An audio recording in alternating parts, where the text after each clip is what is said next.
Hello everyone, how are you doing? Welcome to another Chud Watch. Hope you're having a good night. Hope your week's starting off all right.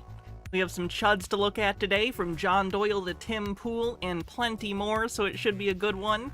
How's everyone doing? As you can see, the costume poll for today came out with Miss Frizzle as the winner. Sorry, I'm a little thrown together, but I was kind of throwing it together. So, you know, it is what it is. Overthought, thanks for giving a sub to Spokane Dogman. Benikagami says, boo, flesh cam, we want anime Hannah. Chuds deserve to be mocked by an anime girl to remind them they have no shot with women, even the imaginary ones in their heads. Anyway, how was electrolysis? It went well. It was good. Not gonna see her again for another 3 weeks, because she's doing some stuff, and then I have some stuff going on Mondays, but getting closer. Getting closer every time. So, yeah, how's everyone doing? If you're on YouTube, do me a favor and like the stream. I'd appreciate it a lot. And I think that's it. I just gotta fix this capture, and then we can get going.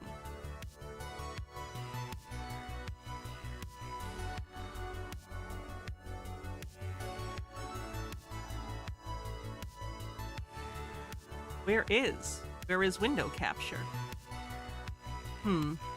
Give me 1 sec, sorry, I definitely know we need Boxy Pack. So Boxy.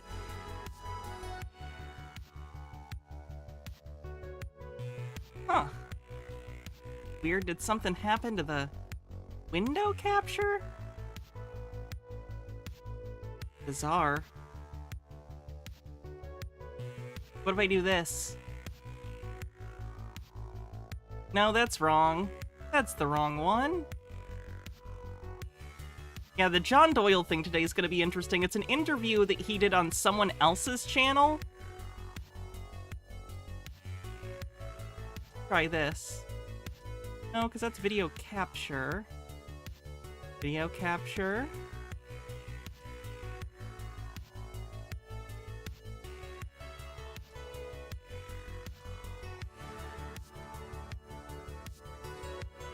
Open. There we go. Alright, I just gotta fix this and then we're good. Hooray! We've done it. Alright, so I wanted to start with some Chud hors d'oeuvres. This is a TikToker, and well, I think she knows what she's doing is rage bait. She's also not lying, and apparently this isn't a parody, so that's a shame. Hugo with 50 bits says, hello Hannah, hope you're doing well today. I'm doing better than I was earlier. Thanks. I'm a conspiracy theorist. Here are some things that I will not be teaching my children.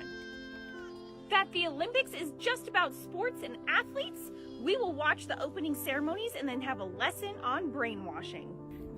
This is, of course, in relation to the recent Paris Olympics, in which they had an opening ceremony that referenced both the Last Supper as well as sort of Greco-Roman tableaus. And Christian nationalists just got real upset about it, especially because there were drag queens in the performance.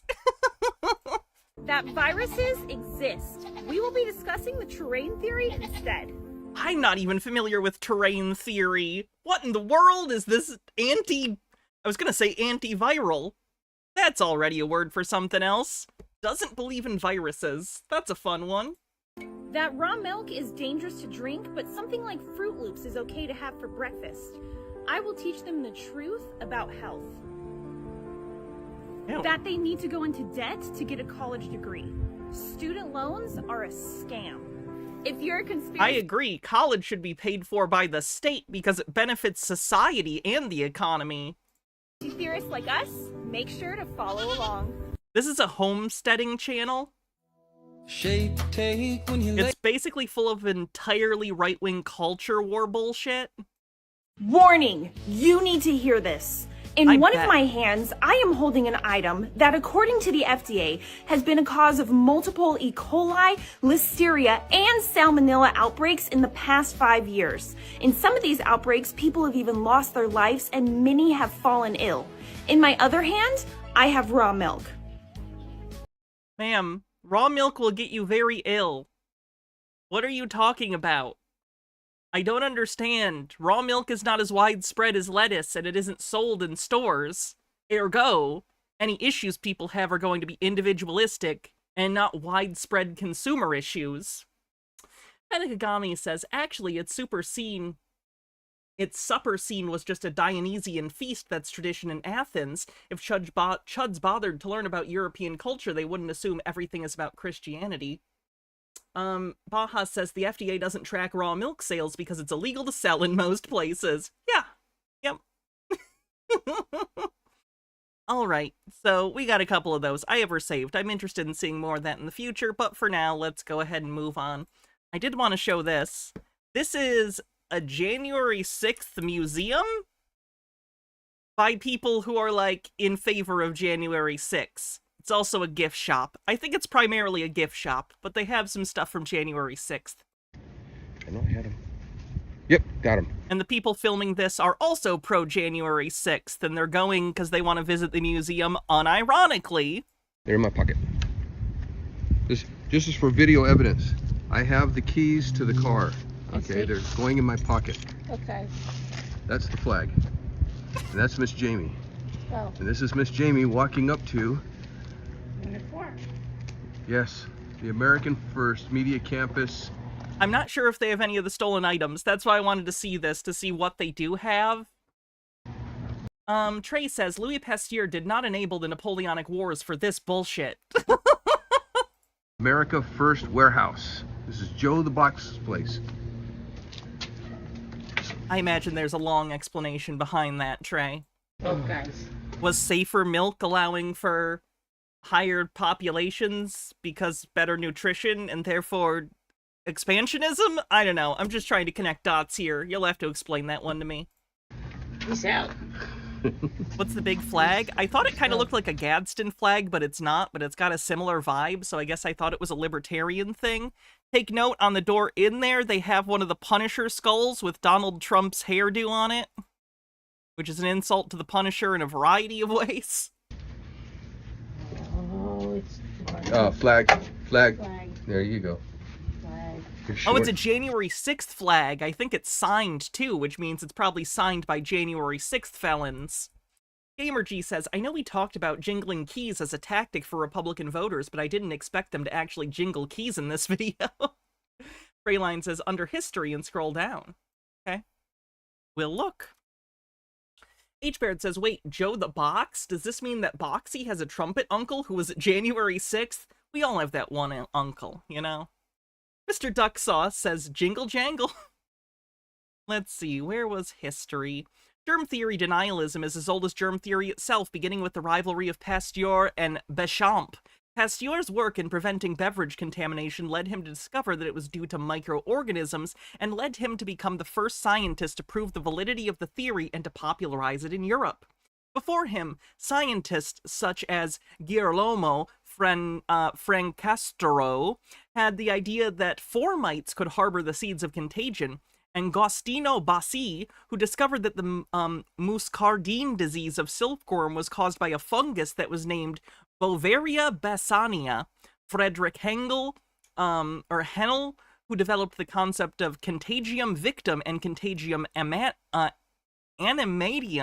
and others had proposed ideas similar to germ theory. Béchamp strongly contested Pasteur's views, proposing a competing idea known as the pleomorphic theory of disease. This theory says all life is based on forms that a certain class of organisms take during stages of their life cycle, and germs are attracted to the environment of diseased tissue rather than being the cause of it, like midichlorians. That's funny. Oh. Trey says, Napoleon bankrolled Louis Pasteur so rations lasted longer and let the French march further out at lower cost. Well, that's a bummer. Sometimes milk's gonna help wars happen.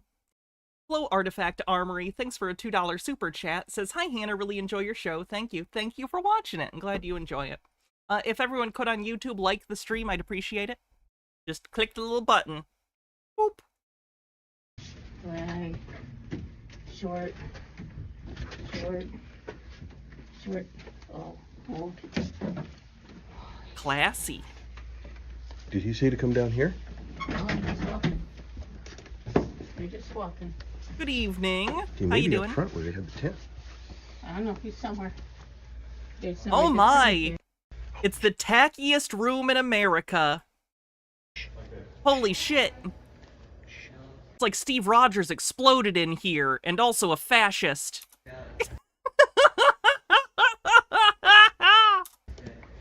Wait, sit back down. I just gotta do. All right, good peek. Wow, this is like really bad. Hi, how are you? Good, how are Good. you? How you guys doing? I'm Martin. Martin, I'm Dana. It's nice to meet Hey, you. Martin, I'm Jamie. Jamie. I'm not familiar with the thin blue line but green flag. I have no idea. Nice to meet you. And that's Teresa there. Hi, Teresa. Yeah, true Halloween town. Are you the techie? This museum mostly flags. I'd be kind of disappointed if I went, honestly. Okay. I need the one that wears all the other hats. I wear all the other hats. He's tech on all the other hats. Nice to meet you. This is the inside of his place, folks. One nation under God, that flag says. Another one that says Trump won. This is the Are the other cars coming next? What, after you? No, they all back down. Oh, jeez. They all back down. I'm sorry, is that Spider-Man? What is Spider-Man doing in your weird MAGA January 6th museum? Someone call Marvel. This feels like a copyright infringement or something. No, trademark. This is trademark infringement. yeah. There were family incidences and such. And Get the popcorn machine. We'll do it anyway. Some other people might be coming. Yeah, we put it out so all the Wait till, let's see if somebody comes first. oh yeah, we've been putting it out for a while. I know. Are you Dana It's Dana. Christensen, Dana Christensen? How He's are you? from Nice to meet you. California. He wanted to do. Where are you from? California. What part? I meant. Sorry. Oh, Central. I Okay. live just above Bakersfield. Yeah. Oh, my father-in-law used to work at a car dealership in Bakersfield. Oh, okay. I'm gonna skip ahead to when they're looking at more stuff. Hear ya. Oh my god, is that a poster where Mr. Potato Head? Oh my god, it's all the right-wing culture warrior bullshit. Mr. Potato Head, and then up in the clouds is the indigenous depiction from the Land O'Lakes Butter, Aunt Jemima, Uncle Ben, Gina Carano, the Paw Patrol dog, the racist mascots that are very racist. Wow. Imagine your political identity being around caring about these questionable icons. Except for the potato head thing. That's a blatant misunderstanding of what was happening at the time. I hear you. Yeah, there's no green M&M. That's why I warn people when I drive. It's just which is it's good, because I don't want all of you to be horny. all gas and no brake. In fact, you could rip out the brake pedal and I'd be good to go. So, they had that one. Which one was it? No, it was this one. This one right here. When when David was here last time, that he did that painting. The guy that does these paintings, he did this painting right here of Giuliani. He did in New Jersey with me. Yeah, that's the one. Yeah, that's the one he did over there with Jamie in Jersey. Oh my god, it's This like is the a one he did painting in of here. Trump, but he's a muscle man for some reason. When people who are like MAGA fans paint or draw Trump as a big muscly man, do they understand the weird cognitive dissonance going on? Because clearly they know he's not like that. So why do they draw him like that? I don't understand. When they had Giuliani, when we were all going, because they were going after Giuliani. And what he does is he puts in the picture, he paints that picture. I understand you're making a joke, depraved ambiance, because, you know, potatoes, but I'm gonna say no to that one. Little, that's marginal at best. I know you're using it in a way that's not, but it still implies the other one, and I'm not a fan of that, so. Picture first of like here would be Trump and over there would be Giuliani. And he paints it first by hand. And then what he does is he lets it dry. It takes a while, and then he tapes over it. So in white tape, so you don't see it. And then he does all those colors around it. And then when he's done, is he goes in. Operation Restore Freedom. Oh, it's an edited poster for Thor, but it's Trump instead of Thor? And Melania's Jane Foster. That's what I was talking about. The mighty Trump and Melania. There you go. I'm pretty sure Without Melania passion, you don't hates have him. Energy, you have nothing. Nothing great in this world has been accomplished. I just feel like I'm wearing a comforter in this. I feel so fat in this. It's like a cursed liminal space where all the rejected stuff from like a Bennigan's ended up. About not getting that other thing done. It's okay. We're gonna get it done and we'll send it to him. Why do they have a tiny battlefield diorama? Look at that, guys. A reenactment of the Civil War. Wow. The classy ships. blacklight Civil War diorama. It chills when you like. Listen, this would be a whole different conversation if they would have shot him because I'd be on the front line right now in the revolution. So God knew it was. Yep. He had to keep him here. Oh yeah, no, he knew. Otherwise, Yeah. otherwise I was gonna be on the front. I was ready to rock on the front line. It was, well, it's one of those things where they were, We had an event here that day. I'm like deep on the front line. J6 Right. for myself. I know depraved ambiance, I was just iffy about it. You I've been explaining down it the is whole, fine, like, but the first one, heavy freedom fighting, heavy. And I don't care. At this point, I'm ready to... You don't have to agree with me, by the way. I just try to be extra careful on the stream because it's my source of income and I can't risk it. Gitara says, I seriously can't imagine being this loyal to a person to where I worship them to this degree. I mean, what happens to this cult of personality when Trump inevitably passes from this mortal coil? They will say the deep state murdered him. He could die at 123 years old, on camera, coughing and going, I'm dying of old age! And then die, and they would still think it was some sort of conspiracy. So, and I know what that means. It means Yep. I could die. It means I'm not some vigilante, but I'm done. Done. yeah. I have 4 teenagers, and they have to have a shot in this country. If I have to die for them to do that, I'll do it. But I have to try. We have to try to keep... Good God, these people are just out there, aren't they? I'll turn you around this way. I'm gonna try. But I'm gonna have to empty the pockets out of my sweatshirt. I'm gonna have him carry the J6, but we're gonna get lots of pictures. If you guys can steal pictures for me, that will be great.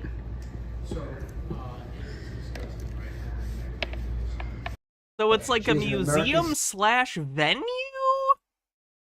Monuments, because they don't care. They don't like the history. But I'm going to tell you what, no matter Okay, I gotta go back, because this guy's personality is immediately incredible, and I need more of it, so let me go back before when we get introduced to this fucking guy.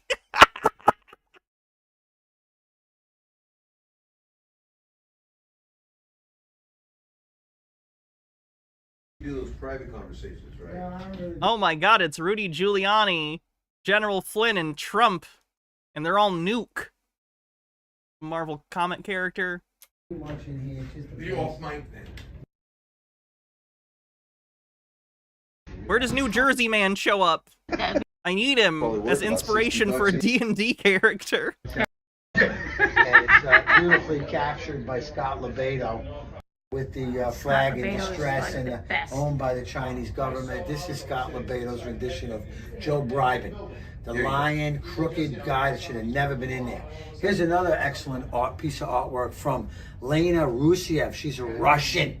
She's a Russian. She comes here. She understands what Russia's about. And she knows it's on our back doorstep. She is an American citizen, and she's costing her thousands of dollars to get. Did she somehow trace an Assassin's Creed image for that? Because it looks suspiciously like images from Assassin's Creed Valhalla. Did she use like a projector and project it onto the surface and then trace it? Because like even on the arm thing, there's the Assassin's Creed A, that like A symbol. So I think whoever did that traced this using a projector, which like you can do that, but I also think if you're gonna do art, you should be open that like, hey, I traced this. So that's pretty gross. Cruelty, thanks for 30 months, says, sup, not much, how are you doing? Benekagami says, who's ready for January 6th 2 Electric Boogaloo? Thankfully with Biden and Dems in charge, it's likely going to go worse for them. Heck, maybe MAGA will finally learn what it's like to be oppressed by the state they fetishize so much. Hopefully they're too lazy to try, but I'm not gonna hold my breath. H-Baird says, I'm old enough to remember tons of weird political cults, the Ron Paul, Bernie, Trump, and let's be honest, 2008 Obama. I never felt that way about a politician, and I feel like I'm missing out some aspect of the human experience. Ultra Undying says, so weird that it's less respectable than this. Clown Motel USA? Oh, it's literally a clown motel. That sounds awful. Let's take a look at the clown motel. The world... Oh, the rooms don't look bad, I guess. It could be worse. I mean, the outside's horrifying. Oh, there's a graveyard! Oh. That's scary. The vibes off this place are interesting. Very interesting. America's scariest hotel. At least the rooms don't look... Oh, this one's bad. Fear Unlimited. So there are themed rooms that are scary, which is good. That's good. Oh, there's a Michael Myers room. That's cool. There's a Friday the 13th room. Okay. That's kind of kitschy and fun. Chitara. Chud voice. Trump said he died of old age. It's a hidden message, y'all. Old age is a reference to the age of old. What's the age of old? When America was great. When was America great? Some arbitrary year I decided, personally based on my generation and biases. Which means that Trump must be in the shadows again. The Trump we saw die on tape was an actor loyal to the cause. A fake out to trick the deep state into thinking he's dead. Ow. Her child citizenship. Lena Russia. Now, what I'm going to tell you a little bit more about this. How we doing, all right? I don't know what car you hit, so. I don't know either. Yeah, he doesn't know. Yeah. Unfortunate. No. It's fake news, just tell him. Fake news. Fake I go news. right back. Fake news. Okay. Fake Lena news. Russia, the Russian artist. Anybody Right. know who she is? Yeah. This is her piece she did. She painted it on a piece of deer skin. Yeah. Again, hold on. I gotta look this up. Assassin's Creed Valhalla.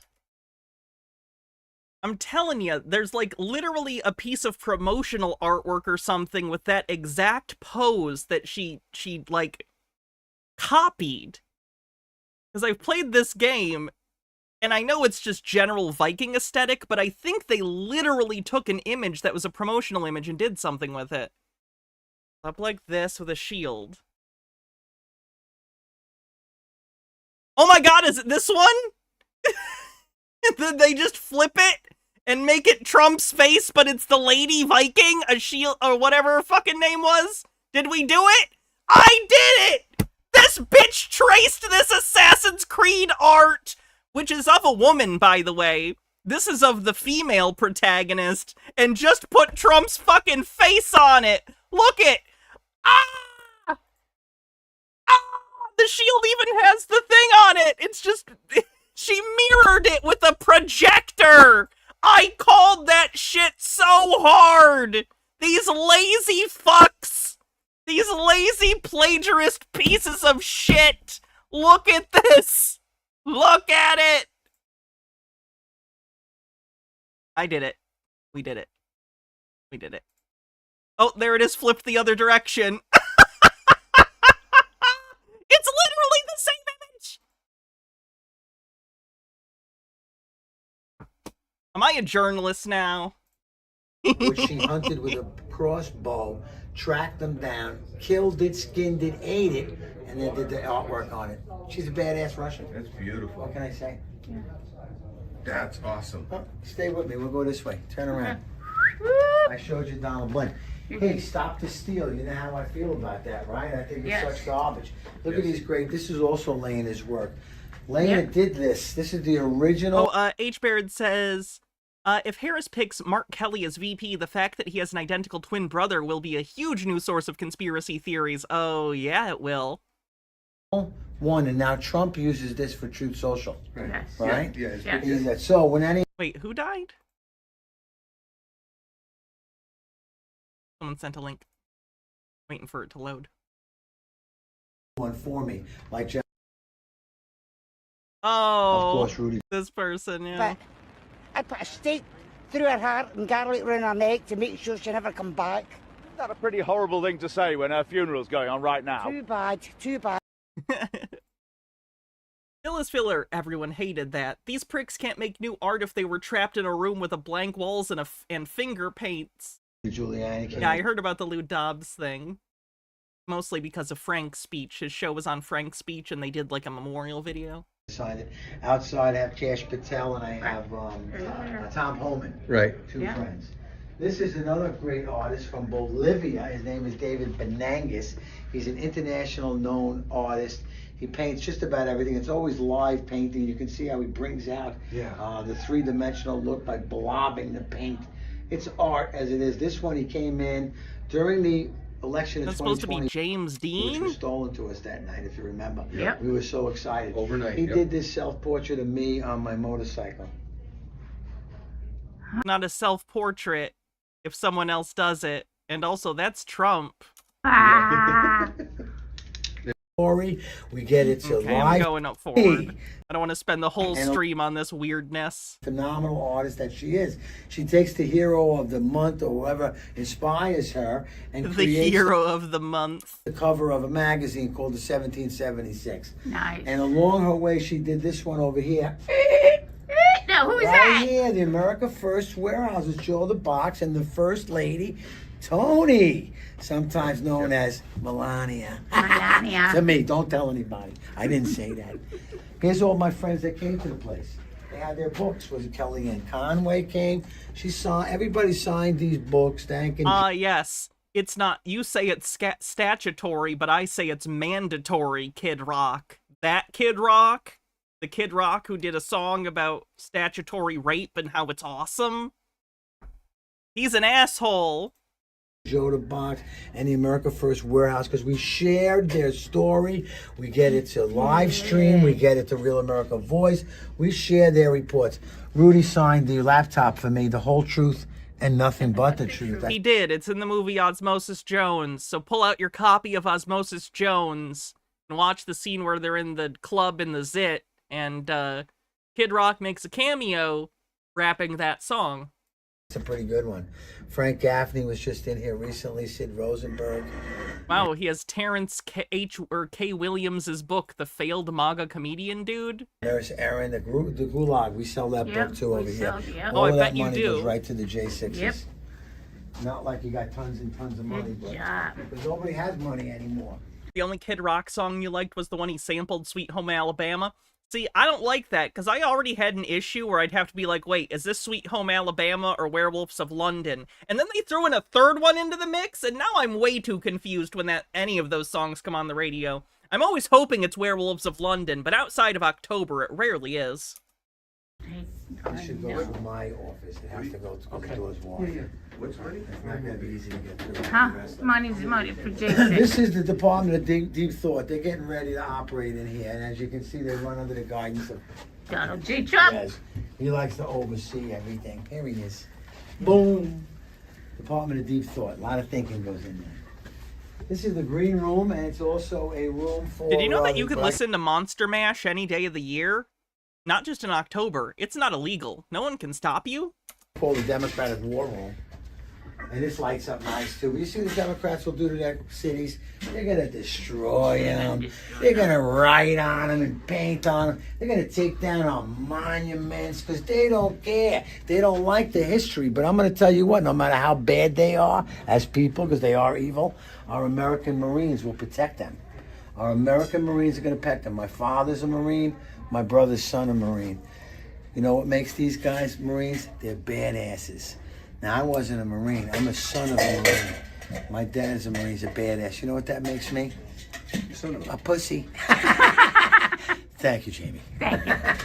Come right this way. Okay. This is our wonderful kitchen. Ponytail Mike. He's been with me 35 years. I can't shake Hi, him. Mikey. How are you? Welcome to our place. He keeps the place. What happens to Ponytail Mike if he cuts off his ponytail? You gonna fire him? It would just get confusing. Oh, he runs his own podcast! America First Warehouse. What a nice podcast name. Oh wow, and then it's just their Come podcast and find me. for a bit. And you better be. Well, this is an absurd place. Here is the rest of the map. Fun. Alright, let's go ahead and move on. Thanks for dealing with that for a bit. We should probably get into the John Doyle thing. Because John Doyle recently appeared on someone else's podcast. It was 11 days ago. It was relatively recently, though it was before Joe Biden dropped out. So I do want to point out it was prior to that, so there's no discussion of any of that. But I do think it's a little telling as to where John Doyle's head is at. So we'll check it out. Check it out.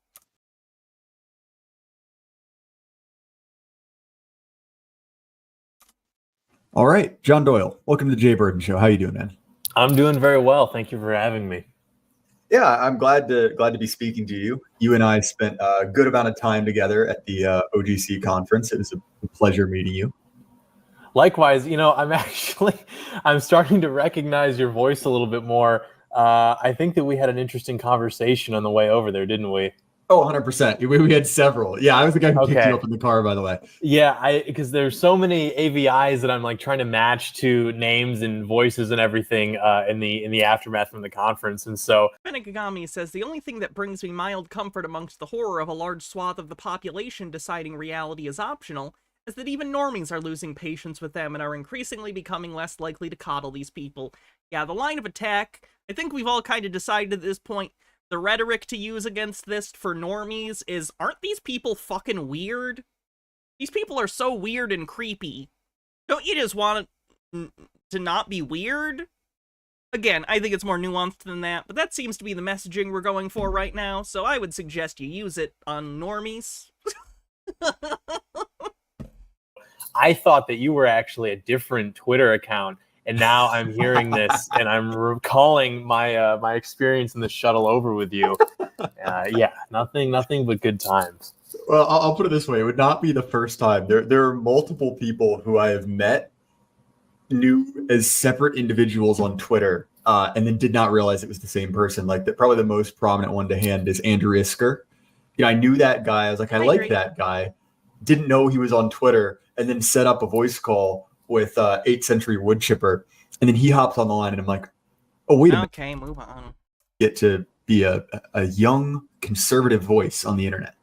Right, yeah. I wish that it were a more interesting story than it is. I just sort of bought a bunch of equipment and started making videos. At the time, it was the bedroom of my childhood home, and I was just... Yeah, he got his entire political ideology from his parents and shit posting on 4chan and just started saying shit into a microphone. Voila! Instant career. Right-wing media is incredibly easy to break into if you have zero morals. Just making YouTube content because I'd been watching, I say full-time, just because it became a more day-to-day thing probably by the time I was about 13 or 14. But I think I've always been kind of politically aware just because of the conversations I would have with my dad about very Obama-era topics, welfare, Second Amendments. Well, I guess the Second Amendment still, but no one really talks about... Imagine describing welfare... Like, think how young John Doyle is for him to describe, quote, welfare and Second Amendment as Obama-era issues. That's how fucking young John Doyle is. He thinks those are specific to the Obama administration. Gitara says, to piggyback off that, Chud's reaction to the Olympics, the way they are, and normies just shrugging or calling Chuds weirdos is very refreshing. It really is a nobody cares about your culture war moment. This past week and a half has been very therapeutic. Agreed. John Doyle was born December 1999. He's very young. Very. Welfare the way that they used to even just 15 years ago. But is it young or racist coded? I think it's young and ignorant coded. Like, John Doyle is racist, but I don't think that statement was about racism. I just think he's genuinely ignorant and has a myopic worldview. Things like that, so it was always kind of in the back of my mind. But, you're watching your Daily Wires and your Steven Crowders and, your Dave Rubins and people like that, and you're not really satiated by the conversation that's being had. And so I thought perhaps neurotically that I could throw my hat in the ring and change the conversation in a way that would be more positive. And to the extent that I could do that as a sole proprietor, I'm pretty proud of what we've been able to do. And I mean, just Doyle's interview voice is more tolerable than his affected voice in his videos.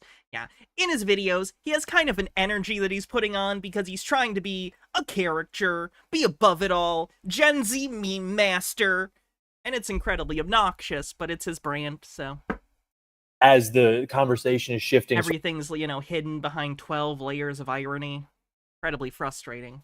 Sort of at a macro level, I think that's been very positive likewise, because, as the country declines, people's anxieties are going to give them permission to entertain ideas that otherwise would have been considered too taboo or just too esoteric or what have you. But now, white nationalism isn't esoteric, you're just a shitty person.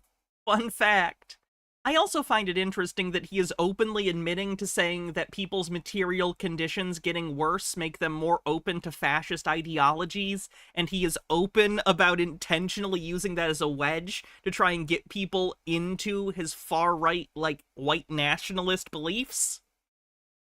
I know it's a smaller show he's on, so I guess he's just willing to go mask off, but it is interesting to see nonetheless. Now people are more desperate for answers, I think, and thankfully there's been a supply of some more mainstream commentators who are willing to provide to them answers that would have gotten you fired, even just 20 years ago. And so I'm happy for whatever role I've been able to play in that. And I think that's one of the interesting. Does John Doyle actually think he's been influential? I think the most influential thing is Kyle Rittenhouse is a fan of his. So in some way he influenced most likely Kyle Rittenhouse, even in a small manner. But it's not like he has a big political footprint. Even Nick Fuentes has more of an impact than John Doyle. Things. It's actually something that you and I spoke about. This was the subject of your speech at the conference, which is the fact that any young people on the right. Yeah, I actually watched that Some More News episode today, all about Tim Pool. It was really good. Generally, not shockingly, Some More News is always really well written. Cody's a good presenter. So. Who are worth a damn, right? Who are actually interesting, who have ideas. They're not going through the same kind of legacy institutions that are ostensibly designed to pick those people out, right? I know there are some of our guys at a place like Heritage, but not as many as you'd think. And so thank you, Jessica. I'm sorry you're in a rut right now, but I hope things get better. Benegagami says, that's not fair. The right-wing media sphere has morals. Their morals, money, power, and some form of bigotry, or some combination of the three. Those are horrifying morals, but it's a form of morality. It's a belief system. Say what you will about National Socialist, dude. At least it's an ethos. Big Lebowski.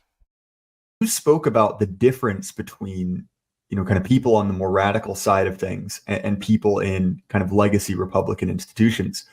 Do I ever want to go on Behind the Bastards? If I was asked, I would. I don't know what topic I'd ever talk about.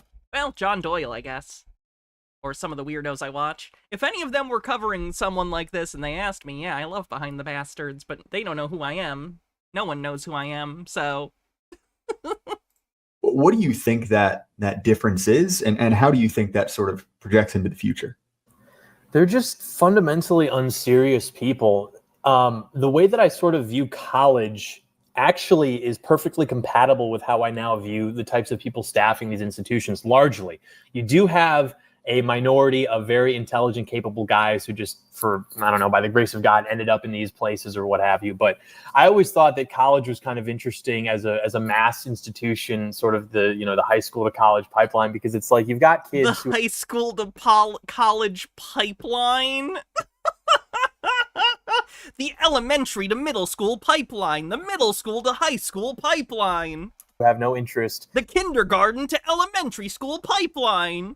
And learning about these things, but they think that this is what they have to do. And so they're like, okay, well, I enjoyed my chemistry class, I guess, when I was in high school. And so I'll go get a 4-year degree in microbiology, or not microbiology. I think John tried to go to college and dropped out.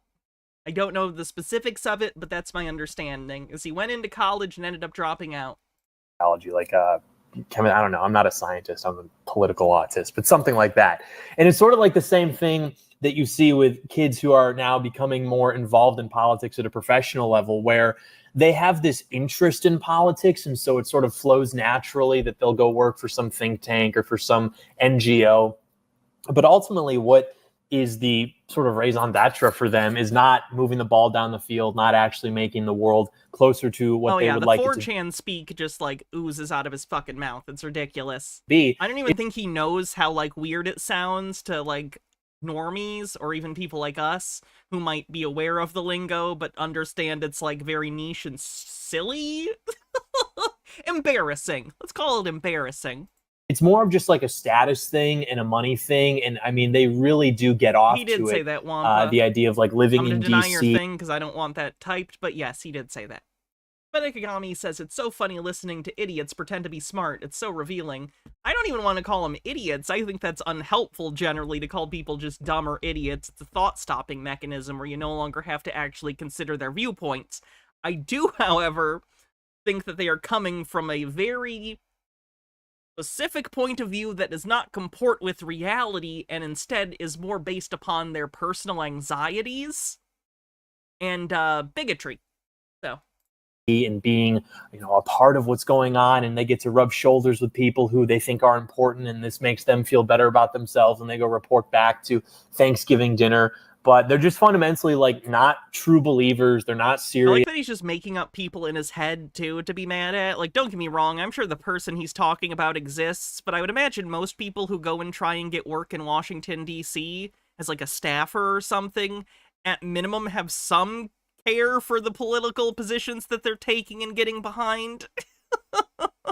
He's just imagining people to be mad at. And they don't have any sort of intellectual curiosity. If you say something that is deemed to be low status or taboo, they will look at you like you just said. I mean, that's probably actually the closest thing you could say to like pure evil is something that would be, you know, more normal in our circles, just because it's so weird that you're tap dancing around the things that you would say that would get you those looks, John. John, why don't you say it, John? What are the things that get you these looks? Is it incredibly racist, xenophobic, homophobic, backwards things? so controversial in those circles. And so, yeah, I've never been around a setting like that where I've been impressed by the median attendee, whereas at our event, if you consistently think you're the smartest person in most rooms, you're probably just an asshole. Just putting it out there. I've known some people like that in my time. Not fun to be around. And I mean, Benekagami says, fine, a correlation, a correction, the incurious and anti-intellectual, sure. Thought that I was probably like the 20th percentile there in terms of intelligence, which I think I'm a smart enough guy. I've been around, you know, for a little while. I've been around to a lot of different organizations and events. Beachbird says, if you say raison d'être, pronounced raison d'être, the way he just did in France, at best you'll get chewed out, probably worse. What if I go there and say, hello, ma'am, or sir, can I have a croissant? You know, a croissant? You make croissantwiches like at Burger King? And usually I can feel like I can, you know, pretty much be... I'd like to be deported from France. I guess above average in that sort of environment. But I definitely felt like I was out of my depth. I've never been at an event where you had so many intelligent and successful people all gathered into one room, sort of endorsing the purpose of the event. So when I mentioned that in my speech, that was completely sincere. And I still am shocked that I was invited to speak at all, because, you know, you've got guys giving these like brilliant historical dissertations. You had Radlib, you know, deny genocide the night before that I went on. And so then I got up there and talked about electoral politics or whatever. But oh boy, they had a talk called Deny Genocide? Yikes. Yeah, it's just like a totally different caliber of person, I think. Yeah, I want to go back to what you said about college. That was very much my experience going to college. You know, I did it because that's what you do. And especially for people in kind of our specific age demographic who went to school during COVID, I mean, that was a huge wake-up call. Just from the sheer point of like, no one did anything and no one learned anything, and everyone still got degrees. And so it was a massive wake. Are you maybe projecting a bit there? Don't get me wrong, things were difficult, and I'm sure the retention rate was worse, but it was also an unprecedented situation, and just what do you do? Saying you did no work sounds like a personal thing? Like, did you just not do work in college and you think no one else was? Steve with the Q says, John always makes me feel like the other guy's avatar. Wake up, because, you know, you're kind of told through, you know, media and other Harold Ebbleman says, I taught during COVID. This is bullshit. Yeah, John dropped out of college during this period. I don't know about this other guy. So I'm just wondering, did they do no work and fail and drop out and just projected that outward as if that was the norm? Like, I think, again, I think they're maybe projecting a bit. I know I'm just repeating that, but it seems like that's what it is. It's no one ever tells it to you, right? But it's kind of a cultural meme that, like, oh, this is the thing that smart, well-adjusted people do, right? If you're going to go somewhere, if you're going to be someone, this is the way you do it. And then you go to university, right? You know, a good university, you know, a good program, and you get there and you kind of look around and you're like, wait a minute, is this it? Like, is this what everyone was talking about? And especially over COVID, right? Which was the mother of all excuses to do no work. And I say this as someone who also did no work over COVID, right? At least. Again, it sounds like you two didn't do work and then blamed everyone else. School is concerned.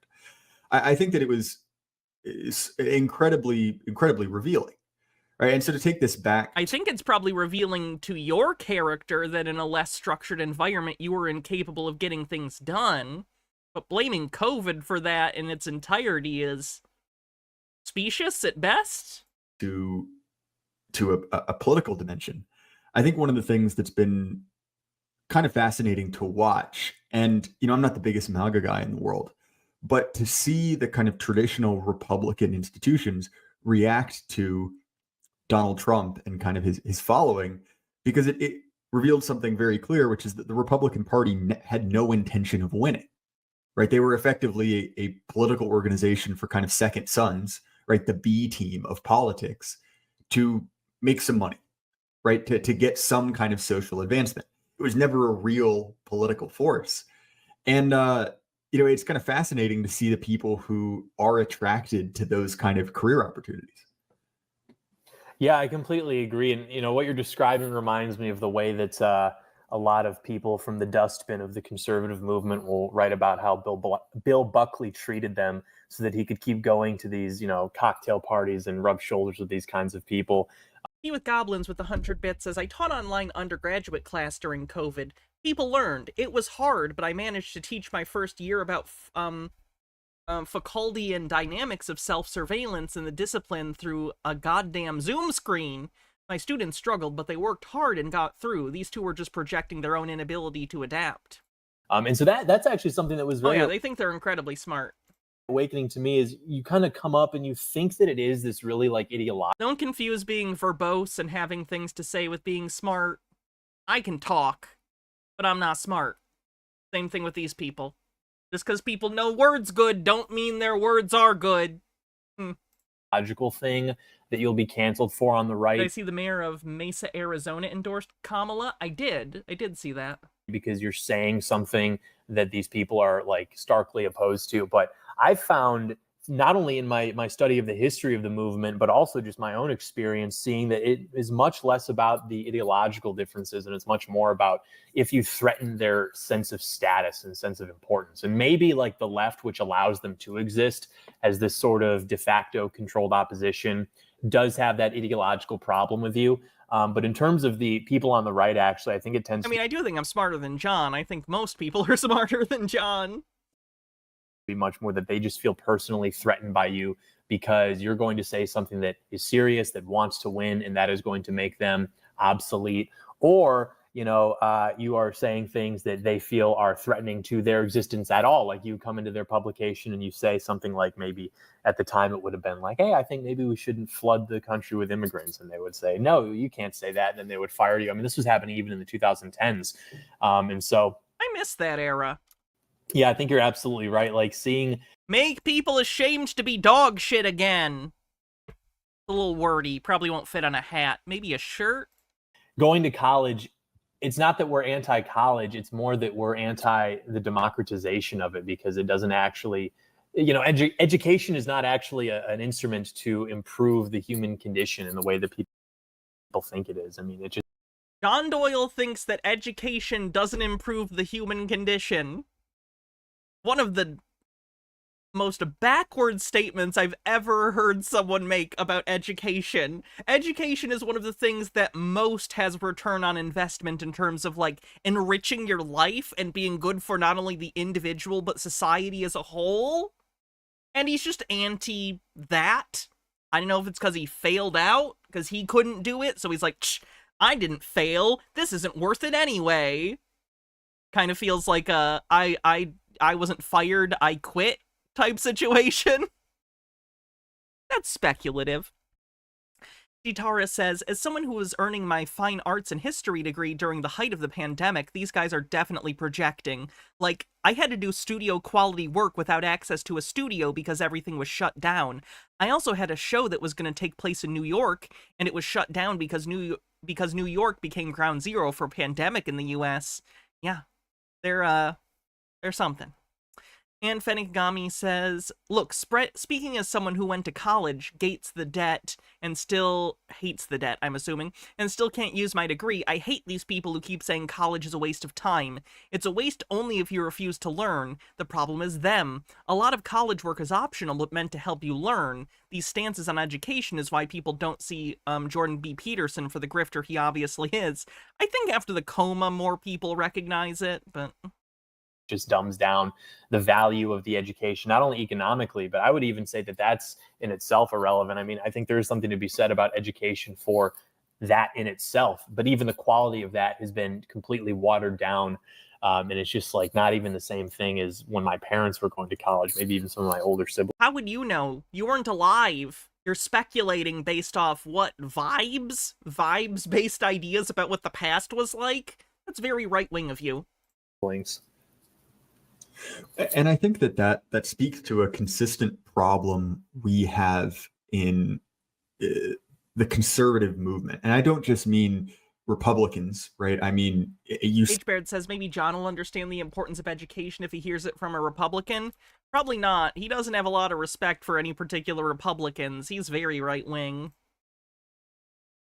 And you take the UNCF motto that what a waste it is to lose one's mind or not to have a mind is being very wasteful. How true that is.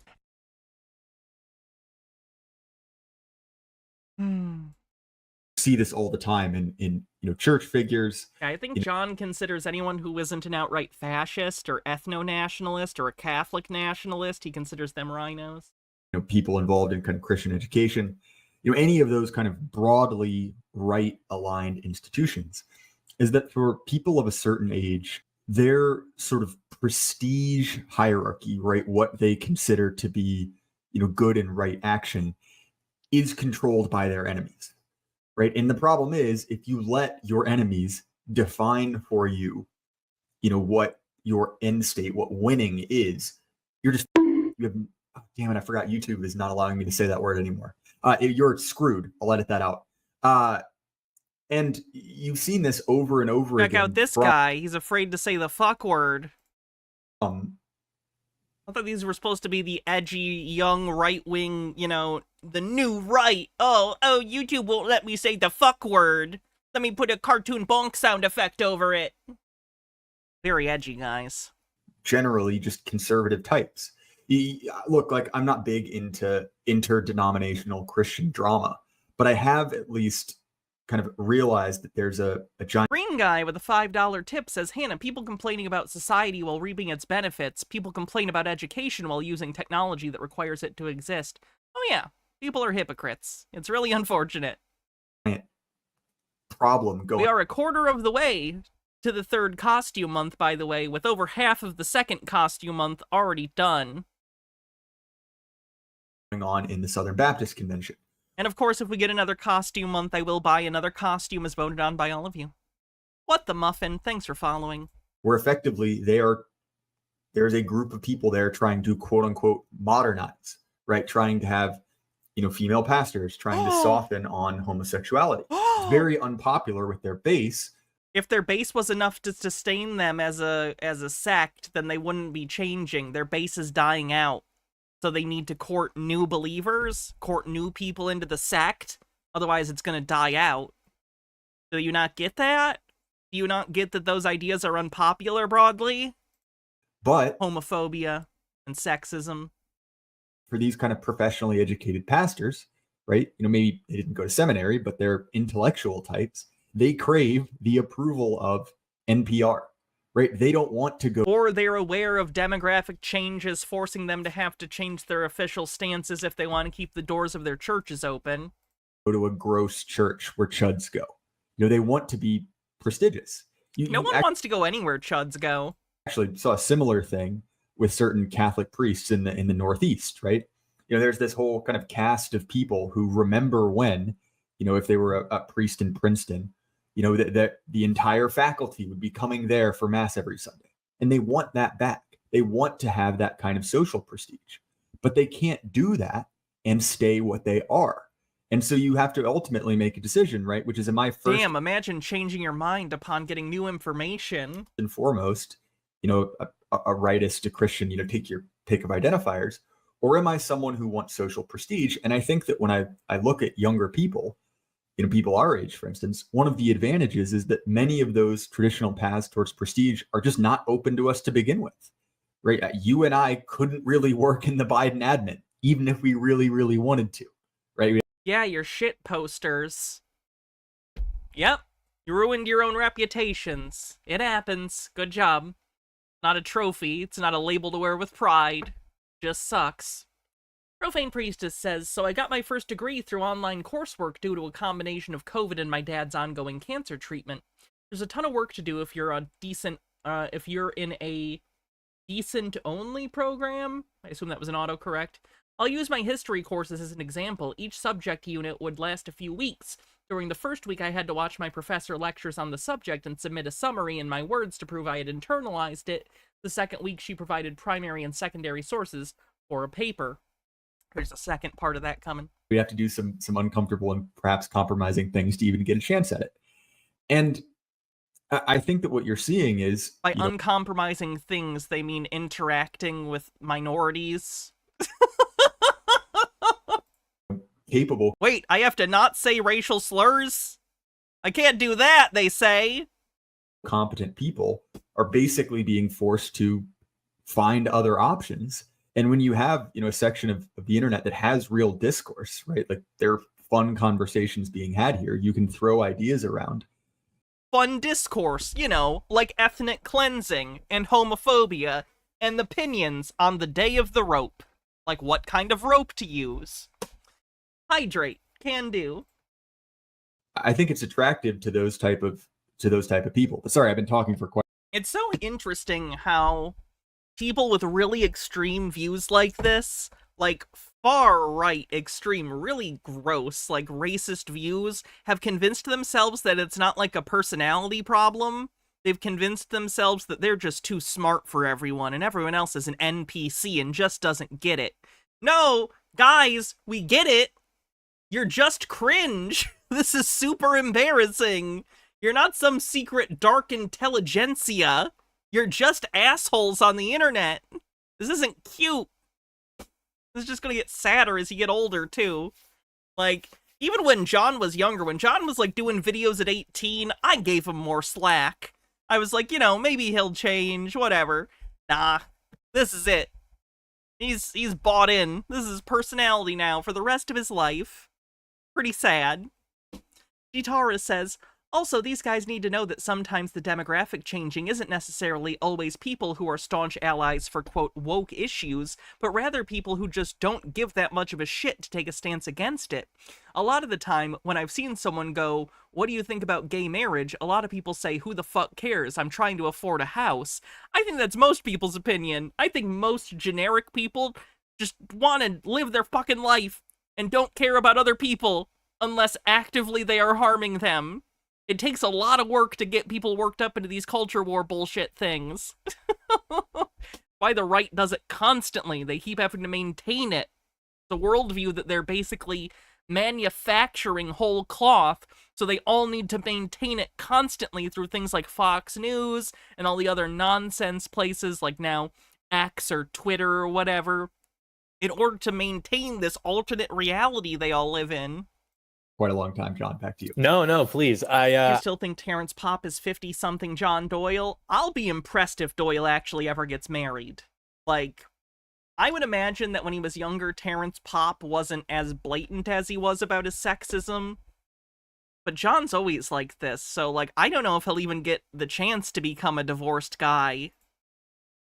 Givazoa says, I'm never wrong. I don't have to change. I think you're absolutely right about that. It's like this is the only sphere where there is a true meritocracy. Like it is actually just focused on talking about things that... Pause for laughter. Second part from Profane Priestess says, in the third week of the unit, she gave us an online test, which was a combination of multiple choice and essays. Then the unit would end and we'd do the next one. Twice a semester, she assigned independent research papers that had to be completed through appropriate research of our own. People who say online school is easy are either A, in bad programs, or B, not doing work and barely passing, or C, both. It requires self-motivation. That matter and ideas, and you have these like anon accounts who have ascended to be... What woman would put up with him longer than 5 seconds? Either someone with a very unhealthy idea of a dom-sub relationship, or someone who was very, very abused as a child. Being like, you know, I say that as someone who has a lot of shit going on because of my own stuff. Cool kids or whatever. And even I find John disgusting, so that's good. Even people who have gone in the more mainstream routes are either sharing these guys' content all the time or stealing it for themselves, the talking about whether like literally... Or his sister, that's true. He might try to keep the bloodline, quote, pure. To the point of like plagiarizing. Or you... Ooh, sorry about your back, Lady Anne. Tell that the seeds were planted in... Glad about the furniture, though. Their minds, and then they take those ideas and they put them out onto their much larger platforms, which is fine. I mean, that's what should be happening. But it is interesting how in the right, as it exists online and how everything else trickles down from that, everybody is sort of implicitly aware that what you want to be involved with is that sort of, what do they call it? This thing of ours, because that is where everything that's happening that is interesting is occurring. Your whereas, zeitgeist, you know, your I don't know what to call it.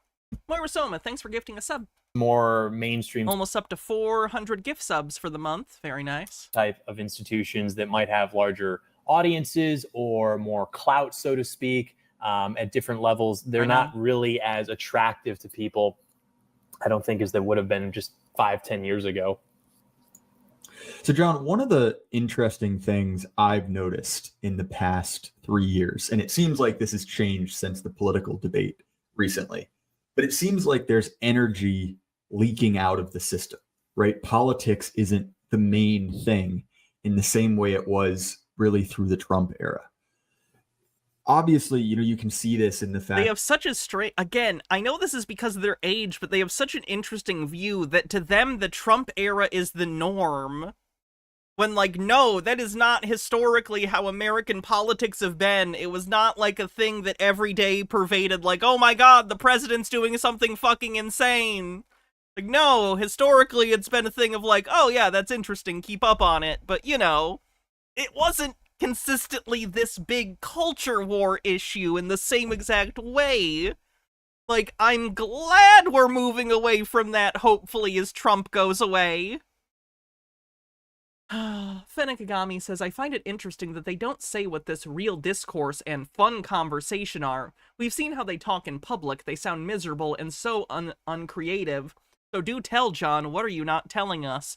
Well, for reference, on John's Discord, the mods are called Stormtroopers, if that gives you a hint. They're not Star Wars fans. That there's very little enthusiasm for Biden, right? He's not doing particularly well in the polls. You know, his mental issues aside. And so I'm curious, do you see any segment of politics where there is energy? And do you think the DNC can recapture that kind of enthusiasm before November? Not for the Biden campaign, and I'm certain... Yeah, this is 11 days ago, so this is before, like, right before Biden dropped out, basically.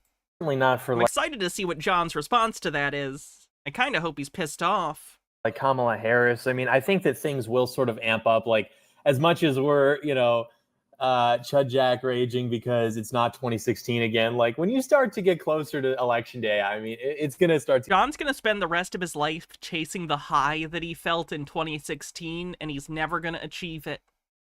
And that's sad. And also interesting. Someone should make a character piece on him, just a 2-hour... Who's the guy that did the Florida Project and Tangerine? That guy needs to do a 2-hour film that's just a character study on someone based on John Doyle, and it should be very, very sad. To get more exciting, it'll be more fun, I think, but... He also did Red Rocket. Florida Project's my favorite movie of his, though Tangerine is good.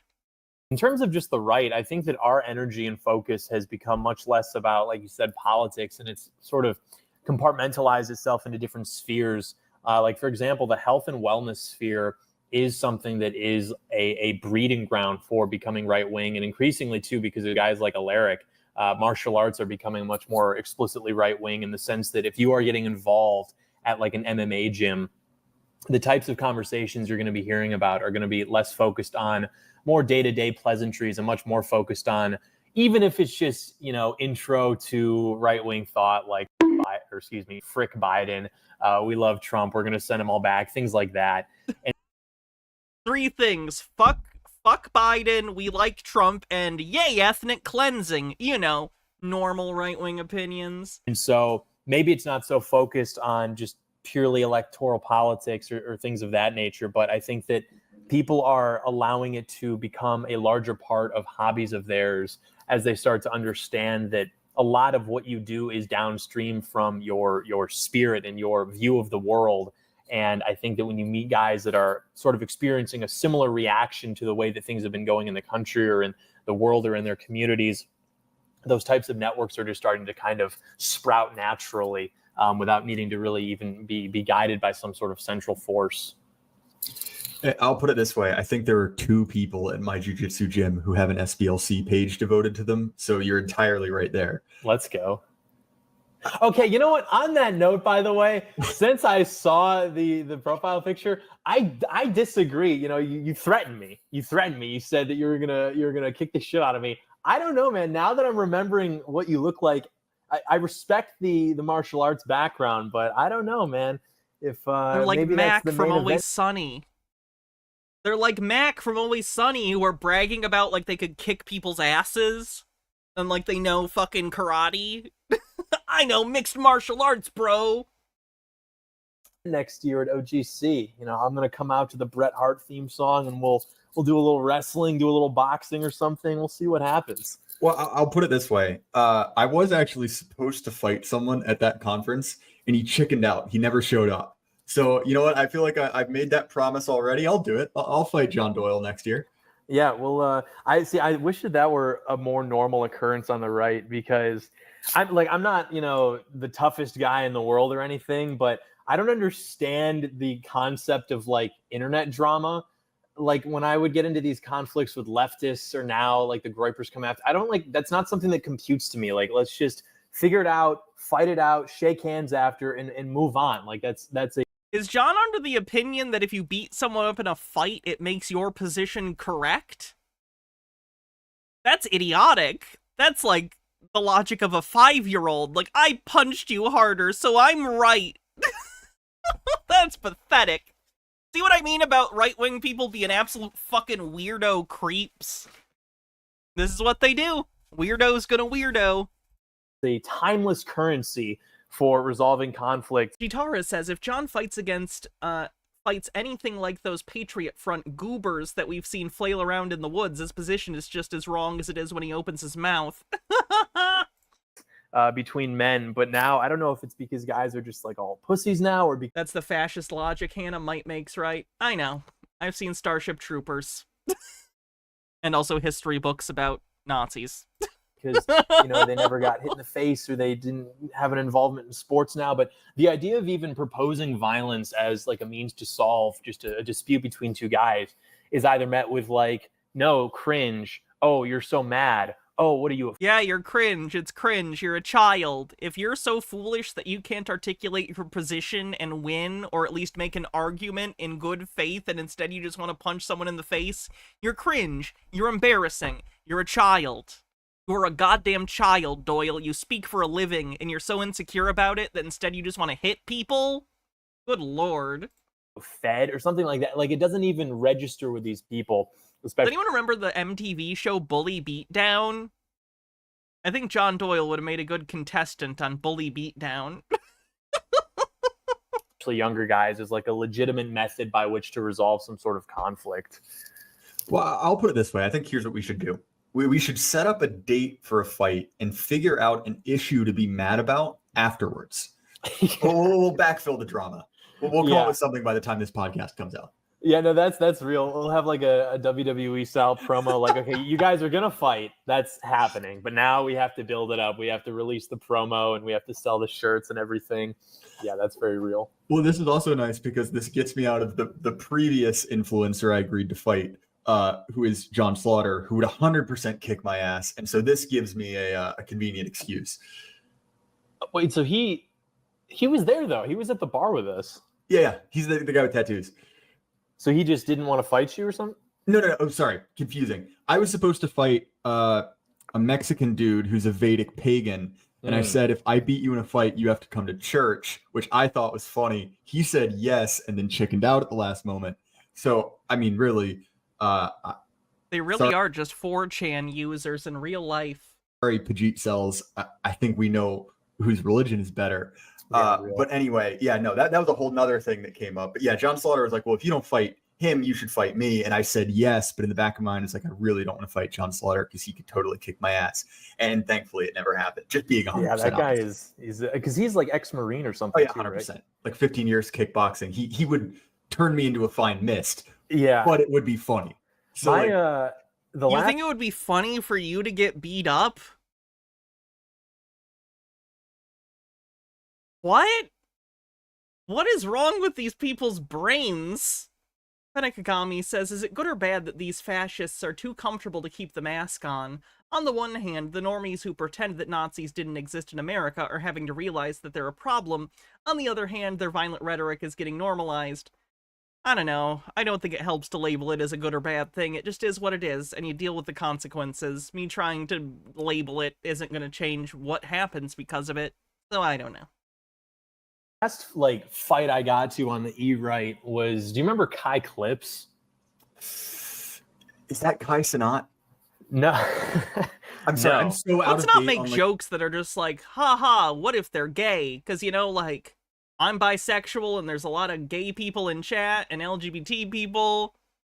So it's not cool to just be like, haha, what if they jerk off together? What are you talking about? Don't do that. What? Zoom I don't know. He was making TikToks back in during COVID, and then he was involved with AF for a while. But this guy was a legitimate bodybuilder. I mean, this guy was deadlifting 405 for reps. This guy was absolutely built, and he was at this summer get together that we do, and he and I wrestled, and I choked him out two rounds in a row, and with no fighting experience at that time, just simply watching WWE growing up, things like that.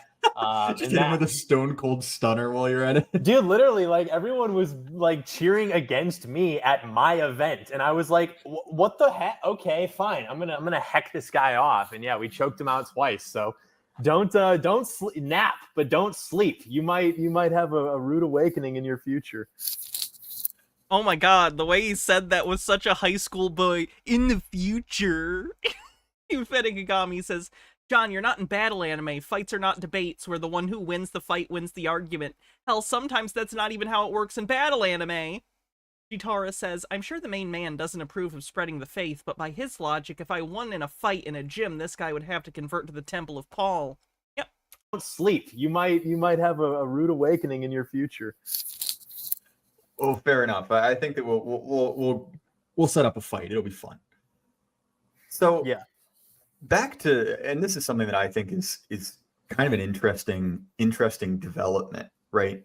Among people our age, is that, and obviously this is kind of a byproduct of social media, right? You can read about this even in more kind of regime-friendly places, right? Like The Economist. Regime-friendly places. Insider, right? And you hear kind of common common refrains. Like Gen Z is conscious consumers. They love to sort of bundle together a selection of kind of like brands and fashion items, music or whatever, to paint themselves as a certain type of person. And in fact, you actually see a little bit of this even on the right, like pit vipers, zins, pick your poison. And I remember that Italian Shakespeare. That was funny. One of the things that's particularly apparent in that is that leftism is kind of woman coded. Like, again, these goddamn weirdo creeps. These weirdo creeps who just think women are property. The right is fucking weird. Thanks, Renee. This is actually a dress. It's my Miss Frizzle dress. Thank you. Women are libtards. Females. Men are, broadly speaking, more on the right. You've seen this. I can't even say what I want to say about them because we're on Twitch, but you know what I want to say about them. Even with kind of the rise of figures like Andrew Tate, people. And don't type it because you can't. It's Twitch. I'll have to delete it. That. But do you think that kind of like sexual gap between the two sides of politics, do you think that trend is going to continue? Anyone out there, don't fuck Republicans. Don't fuck right-wingers. Don't get involved with them in an interpersonal way. They are creeps. They do not respect you. Stay away. I promise you, no matter how much you think you can fix them, you won't. They will ruin your life. In the future, or do you think that's something that can be solved? It's probably going to have to continue, just because, like, women are just getting more uppity in our. Oh, I was going to make the joke that he said uppity. No, he really said uppity, unironically. All right, well. Like, women are just getting more uppity in our spheres, and it is very annoying. And I don't think that, and I've said this before, and people don't believe that it's true, but I really think it is, that you actually suffer more consequences speaking honestly about the differences between men and women than you do speaking about like Jews or, things that are regarded to be more taboo. Is that the most open we've ever heard John be about his anti-Semitism? Because I don't know if I've ever heard him be that open about it. Because I don't think I've ever heard him actually say that or anything along those lines. He's implied it, he's gestured toward it, but I've never heard him actually say that. So that's interesting. It's not on his own channel, so I guess maybe he feels safer? Like, you can say things that he means women want living wages and bodily autonomy. I don't even think he just means that. I think he's upset that women in right-wing punditry have opinions that might be different than his. Like, be aware that John thinks no women should have the right to vote. So, like, he's very hard line. That are funny, like, oh, I'm pulling on your like, he hair. wants to get rid of the 16th Amendment. 19th Amendment. 19th, sorry. Or you can make jokes about Jews or blacks or whomever. But if you actually like have John Doyle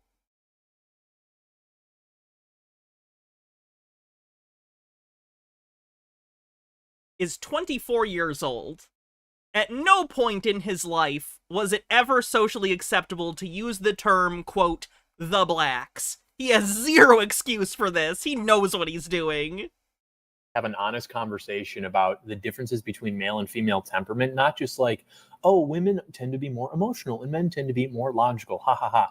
Like, things that would actually maybe bar them from the positions that they occupy within our spheres. But then it's like, made it sound like John was actually responding to you. John would never actually talk to me because he knows if he's questioned by anyone even a little bit, he sounds like a fool, because he is. They're just going to continue to do that because he knows how to construct one-directional rhetoric. He cannot spar with other people because his shit doesn't work that way. Always going to be that, like, yeah, I misspoke with the 16th Amendment thing. That's on me. Low cast of simps who's willing to give them that attention. But I don't like to do the gender wars thing because I am sexist enough to know that it's not going to get us anywhere. So I don't think that there's ever going to be a solution to it, especially with how democratized communication is now, where anybody can make a Twitter account and say something and epic ratio, get owned, BTFO'd. So I tend to just avoid it because I don't see a scenario where it could ever be productive. But I don't think that independently of my You would never talk to a woman? Well, he doesn't consider me one, so it works out. avoidance of that that's going to heal. I think it's just going to continue to get worse and worse, especially because women are just going to continue to get more miserable, and men are going to just continue to be, Unlike you, John, who seems like you love life. You sound like you're having a great one. Incel virgins who aren't communicating with women and who are looking for some sort of reason to, like whether it's the whatever podcast, which is just like torture porn for incels, so they can watch like women get epically owned by guys like Andrew Tate, or any sort of content that is allowing for women to just say ridiculous things into a microphone to get clicks, whether it's, oh yeah, I cheated on my husband during our honeymoon and I don't regret it, or is that woman recently talking about, I think like sleeping with Matt Stafford's roommate in college to piss him off, like just stupid stuff like that is just going viral all of the time because people almost like want to believe that it's so over between male female relations, romantic or otherwise. And so I think that incentive is too strong. Do people think that the internet stories they hear on like fucking Reddit and other podcasts are real? Because that shit's gonna poison your brains, people. Stories people tell on the internet to inflame people are not true. They're creative writing projects they tell each other in order to get people mad so they click on shit. Shit you read on the internet is half the time, at best, not real. Stop it. Gitara says, not true. John went on the whatever podcast and tried to shame women on there, but it was a super bad look because he got slapped around. I remember that. That was funny. And I think the availability is also too strong for that to show any sign of getting better anytime soon. So what do you think the reason is that this sort of like it's so over, don't try, just give up reasoning is so popular? Because one of the things that I think about is that it seems like oftentimes there's sort of a superiority attached to that, which is like, oh, you're still trying. Well, guess what? Yes. I already know we're all screwed. So I was ahead of the curve, and you're a retard for still trying or still caring. There's a strike. Green guy with a $5 tip says, Trump supporters are so extreme, they assume the left is too, just like how cheaters always think their partner is cheating. If they see a stranger on the street talking and looking at them, they must be talking about them. Yeah. People tend to project. I mean, that's some of it. Do you think there's anything else kind of motivating that type of behavior? I think that is probably the primary part, because that's like the problem of our generation is we're so insincere, and anybody who tries to do anything is like... From the man who hides behind 16 layers of irony in every video he's ever put out. Interesting. Like cringe. And we're very deconstructive. Like it's a lot easier to sit back and look at somebody else trying to do something and deconstruct it and say, this is why it's not going to work. This is blah, blah, blah. And then if and when it fails, then you get to say, I told you so. But you're proposing no alternative. I mean, you're just sitting there and it's just like over for you. And I think that is what is so attractive about it too, is, you don't tend to see people who are otherwise successful in life speaking about our problems this sort of way. It tends to attract very antisocial losers, which John would know. I'm not saying that to like disparage. I mean, I don't know your individual circumstance, but what I will say is that being blackpilled is a cope. He's just stupid, Talons. I'm pretty sure the R slur does similar stuff to when you say fuck. Except it's okay to say fuck. It's not okay to say the R slur. Like, there's always something that you can do to change. YouTube doesn't like either, though. Your immediate circumstance and to work towards building a better long-term circumstance for you and for your family and for your community. And to say that it's just over and there's nothing, I mean, that's just like retarded, and it's a cope. And it's just, and you know that because too, them being like retarded, lazy, depressed. Okay, I'm going to get to a stopping point and then we're going to be done with this video because I think we've had enough John Doyle for the day. Losers So we'll let him finish this stupid thought. Manifest in other areas of their life. Like everything is going poorly for these people. It's not like you have somebody who's very successful and then on the side they log on and they're just like, no, it's actually just like so over. Like these people are just themselves losers and they want to like just throw arrows at everybody else trying to do something because misery loves company, and they would rather everybody just be alone and online and coping and just, seething all day. It is 3 strikes. I'm letting him finish the thought so we can have kind of a clean cutoff. But they don't have to do it by themselves. So that's John Doyle on a recent podcast. He's still not doing good. His mask is further off than ever. That's something. All right, let's see what we're going to do next.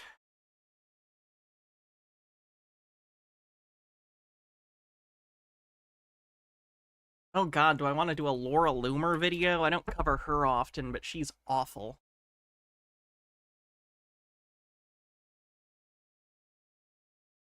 The audio on this is a bit scuffed. Right now, number Loomer, who we were just talking about the fact that Kevin McCarthy ran away from her, and Neil Johnson. It's so good to have you guys here. Thanks for having me. Great to be here. So, you know, I just want to jump into it. I know I have a limited time for this. The gain on their mics is way too high for how close they are to him. This particular interview, so we just saw.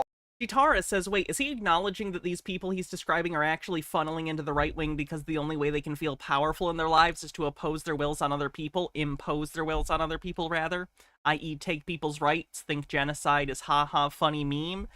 I mean, to an extent, I think he's upset that they aren't more ideologically driven like he is, not understanding that a lot of his ideology is also backed by probable anxieties and insecurities similarly. An historic event on Friday. First take, well, I'll give it to you first. What was your first emotion? Well, Saturday was a really... Saturday. Yeah, All right, Saturday. So, Saturday. I mean, look, it was very traumatizing. I tell people this story. I was at the hair salon because I had just flown back from D.C. and I was in a rush because I had already pulled an all-nighter in D.C. covering all the Democrat chaos. And so I was watching it live on my phone at the hair salon, and I just remember seeing it, and it kind of took me, about 15 seconds or so to process what had just happened, and I just literally... Okay, I gotta move on to Tim Pool. I'm sorry, the audio's too scuffed. I thought I could do it, but nah, it's too tinny for me. Well, let's do Tim Pool.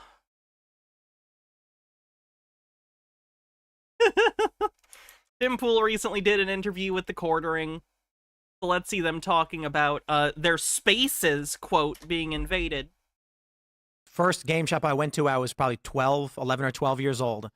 And any point a woman walks into a shop where people are playing Magic the Gathering, you may as well expect the men to break out into Gregorian chant and start lighting candles to worship them as a goddess. That's how it goes. They're overly nice. But that could what? be off-putting. Yeah. Some guys are so confused here. I played basketball.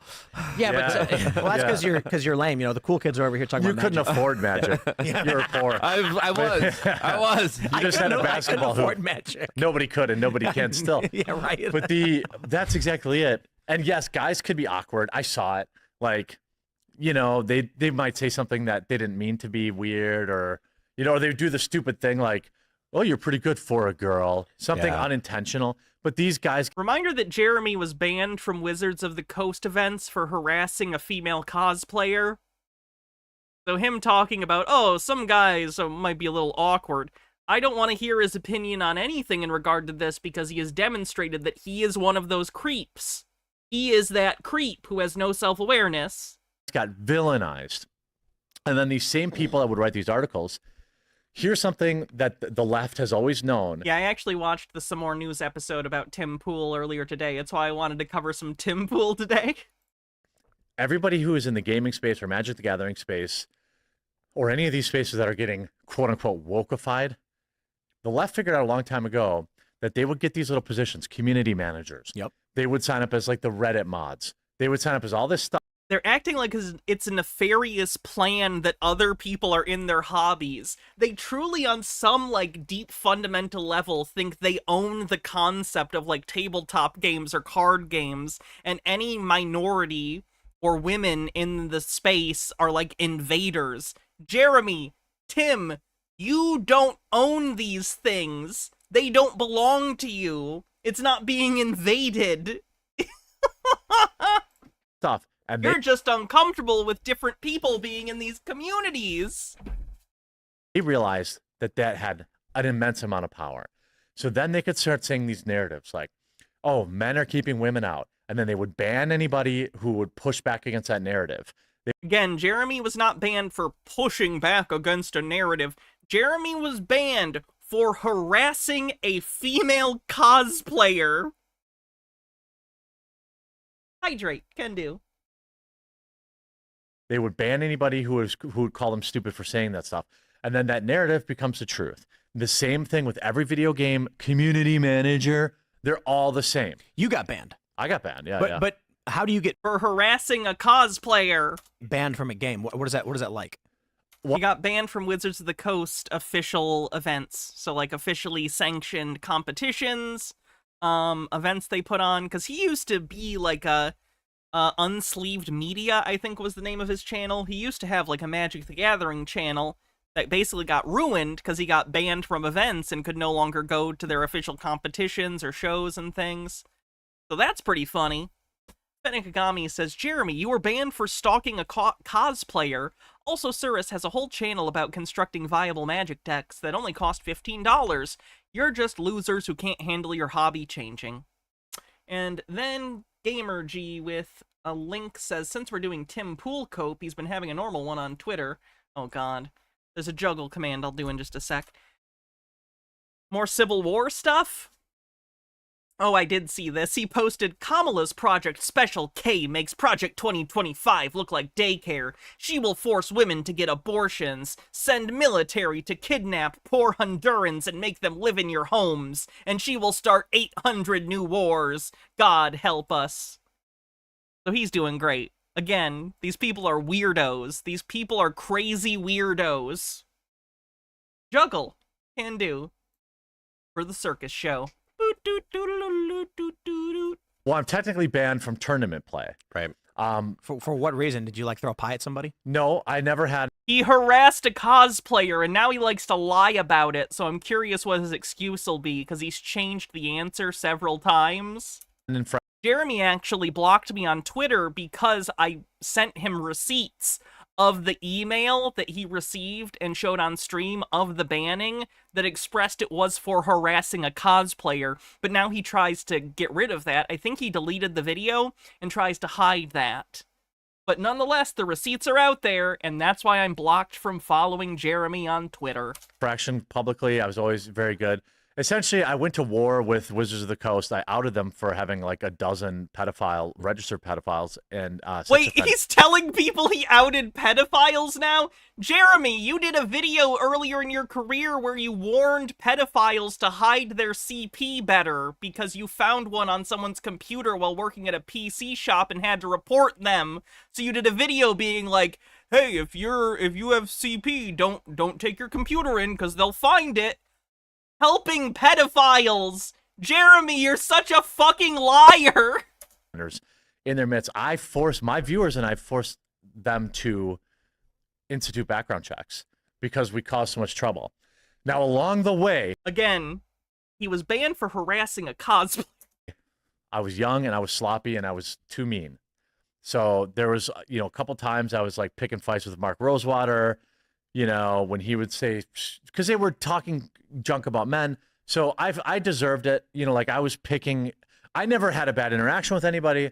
I was always very kind to people, but online I was... The cosplayer you were taking pictures of and telling people where to find her to harass her, who then had to quit cosplaying for a while because of all the heat you put on her. I think maybe you hurt her, Jeremy. Was young and I was a little aggressive. I made fun of this cosplayer. 6-year-old coffee, appreciate it. Was like too mean about it, because I saw these cosplayers coming in to the space and extracting money, and then that cosplayer now, by the way, has an OnlyFans. Surprise, surprise. Okay, he's acting like that's immoral or wrong. Okay, and you make money on the internet, so what? Mr. Basement P has some opinions on a woman's own body and what she does with it. It's so funny how on the right they'll say that as if it's like an indictment, like, oh my god, she has an OnlyFans. Okay? And? What of it? So what? I was right, but I was... You weren't right! Does he still not get that he's not right? Oh my god, there's someone in the community who's attractive and cosplays. This is an affront! There's nothing wrong with that, Jeremy. You're a dweeb. Get over it. It's too mean to her. I apologized to her, but it was too late. I had built up too many, basically, strikes, and then they banned me. I want to point something out that maybe, Jeremy, you could tell me if I'm wrong. I watch a lot of sports. I watch poker. I would just watch the World Series. Magic the Gathering seems to have a disproportionate amount of cheaters. It does. And all the best players are cheaters. It's kind of nuts. I was just watching the Modern Horizons 3. For those that I'm trying not to be super esoteric, but a new set was released. They have a tournament, and there's like 5 cheating. How many cheating scandals are there already? One guy, they say, intentionally missed a trigger on purpose. I saw the guy getting caught not cutting. He saw a card he wanted, he put it on the bottom of the deck. This is the problem when you play with physical cards, and a lot of these guys have these like ticks or like shuffling the decks. Oh, and don't it's touch hard my to cards, watch. dude. Yeah, I don't like them touching my cards in tournaments. They could solve all of this if people would watch the game digitally, but nobody wants to. But it's not just that. There's something about Magic the Gathering has something strange about it. The players are disproportionately out of shape. Yes, And this is nuts. You watch chess. You do not see this many overweight, unkempt people. No. What are we even getting to here? I'm not even a Magic fan, but this is going a weird direction. It's overly woke, and those are separate from each other because They're either apolitical or far left. But then you have all these cheaters. And I'm watching. Speaking of media chuds like the Quarter Pounder, did you see your favorite media chud? Fucking pronouns, doesn't understand DC's Elseworlds. DC's Elseworlds, it's like Marvel's What If, for those who don't know. Penguin is a woman in Batman Caped Crusader. Her name is Oswalda Cobblepot, and she's voiced by Minnie Driver, and then fucking pronouns says, just fuck off with all this shite! Yeah, it's an Elseworld story, even if it wasn't, who the fuck cares? Again, these people are weirdos! Penikagami says, I'm curious if they're gonna whine about Lady Penguin in the new Oh, well. Apparently. Lady Penguin in the new Batman Caped Crusader series. No one tell these guys that Selena Kyle was literally never white, or that Mr. Freeze's backstory is an invention of the animated series, or that Poison Ivy was originally madly in love with Batman due to his resistance to her pheromones, and now she's a man-hating lesbian with Harley and everyone loves it. Change is natural. Get over it. Ash and Asphodel, thanks for 20 months, and a hydrate. We did it. Watching this and I'm like, here's a guy with his pronouns listed, accused of cheating. Is there a correlation between the No, what are you fucking talking about? way they behave publicly? And I'll clarify too. I'm not saying that all Magic the Gathering cheaters, our players are cheaters. What I'm saying is the person who publicly tries to be a male feminist is cheating in real life. They're lying, they're manipulating, and trying to weasel their way through these systems. And then when it comes to the actual gameplay, they cheat. Dude, there are too many cheat. Why does he think that specifically the people in Magic the Gathering cheating are feminists? In this game. That's why I actually... Yeah, Tim Pool's a bad person. Yeah. Absolutely hate competitive Magic because of the ease at which people cheat. Don't tell Tim about speed running. Oh my god. It's crazy. I don't want to call it any Billy Mitchell, famous feminist names, figure. but because I don't want to give them credit. But like there have been champions who have gotten caught cheating a dozen times on camera. If you watch tournaments like only Tim and I apparently do, the chat sees it. They rely on the chat, and the chat's like, did he just put miss a trigger? Or he said, yeah, he didn't shuffle, he fake cut, and then like and they have a judge standing right over them, and they still pull it off. Sounds like they need better refs. It's like there's nothing to do with your weird culture war. It's because you're also responsible for enforcing. It's not like poker where there's like very few rules. I mean, there's what beats what, but there's very few rules at the table. Don't splash the pot. Don't a guy just got accused of cheating at the World Series. There was a 3-way all-in, and when the guy who won got up and started cheering, you see a guy on camera pulling chips back to his stack. Oh, and the dealer didn't catch it. I don't know if he actually cheated. That's the accusation. That is cheating, though. If he did do it, you'd be out. Yeah. I'll defend the woke in this that, anything that's competitive seems like it produces cheaters. I don't know, dude. Well, if you look at bicycling. I don't know, dude. My feelings tell me otherwise. My vibes say no, and I'm always right. I'm Civil Wars tomorrow, Tim Pool. It's always tomorrow. If you look at like any guy sport, cheated a hot dog eating contest. Yeah, if you look at July. Yeah. How did that happen?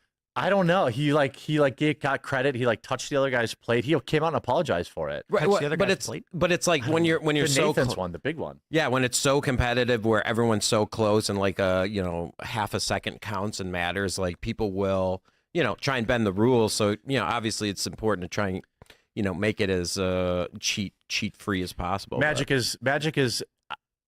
I think you're right. People cheat in competitive sports. If you're not cheating, you're not trying. Hashtag right. Bill Belichick. Yep. But Magic the Gathering has an enormous amount of cheaters, even at the casual level. Casual level. Yeah. It's when you're playing on Friday Night Magic. It literally might just be that the function of the game. Again, I've never played Magic, so I don't know what it is. Are the rules just variable enough, and there's enough different stuff going on that people just miss shit? Like, I get it. Like, an accidental fuck up is still cheating accidentally, but is it always malicious? Are they just fucking up? I don't know. Cheat. Dude, it is absolutely nuts. So, for example, I catch it all the time, and when you're a big guy, you get to call it out. I'm like, hey, man, no. But when you're these little all the time, mousy guys, people, that's why they get away with it. Dude, the reason why I quit, for the most part, competitive when I was a kid, was because my opponent, I was playing in the Junior Scholastic Series, and my opponent cheated, and they allowed it. So what happened was, I'm trying to avoid being overly esoteric here, but I'll try my best. This is a youth Magic the Gathering tournament. I'm 13. And Did Tim just learned the word esoteric? That's the second time he's used it in 5 minutes. I bring in my deck. We're playing, and I beat the guy. What do they do? It's 2 out of. Baja says, yes, watch a recent video by Moist Critical. He had to address accidentally cheating on a Magic the Gathering stream. Seems easy to miss things. 3, right? Yeah. I beat the guy the first round, or the first game, and then you sideboard. You have 15 cards not in your deck that you can switch into your deck to better accommodate what you're up against. It's a function of tournaments. It's totally normal. And we play another round. I get crushed. I get obliterated. And I was like, wow. I was like, was he playing these cards? That's one heck of a sideboard. Yeah. So then we go, okay, 1 for 1. We play the third one, and then obliterates me. And I was like, that's it. I lose. And then he goes, if I didn't change my deck, you would have won. And I was like, oh, he changed the whole deck. You can't change your deck. And he's like, yeah, what do you mean? And I was like, you switched your deck out because I was beating you? And he's like, yeah. This is like complaining about someone using alternative fucking Uno rules and losing as a kid. You're comparing you playing with some kid in fucking middle school to professional tournaments because this kid got the rules wrong? Jesus Christ. Penigagami says, always remember to people like this, the bad guys will always be something they are not. These guys have such fragile egos, such fragile identities, that they can't imagine someone being like them and being something they consider bad. That's against the rules. The judge went, well, I mean, we've got a new set coming out, and he's experimenting, so we think it's okay. And I was like, what? And they're like, you're out, kid. That's a hard rule. Yeah, no, you can't. That's wild. Yeah, I was like, I'm never playing again. And so maybe I'm biased or whatever. But now, what people do, like the most common cheating, and I think this form of cheating happened probably 1,000 times, and no one said anything.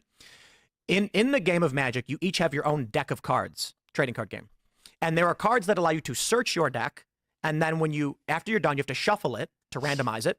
Your opponent is allowed to cut to prevent cheating. What happens is, for some reason, and you have to explain, I don't get it, they allow the opponent to shuffle instead of just cut. And so what the opponents would do is they would shuffle and because shuffling is more thorough than cutting in terms of randomizing? Chitara says, I find it interesting that guys like this would complain about being lonely and having no luck with women, but they also staunchly protect their hobbies from outsiders, women minorities. I met my girlfriend through a Pokemon club we were both in. We do all the nerdy stuff these guys wish they could do with a partner, from going to barcades to cosplaying at conventions, and we only met because my college didn't exclude people from clubs based on gender, race, sexuality. I think you're missing something here, and it's that you assume they want a partner who is a peer, who shares the same interests as them.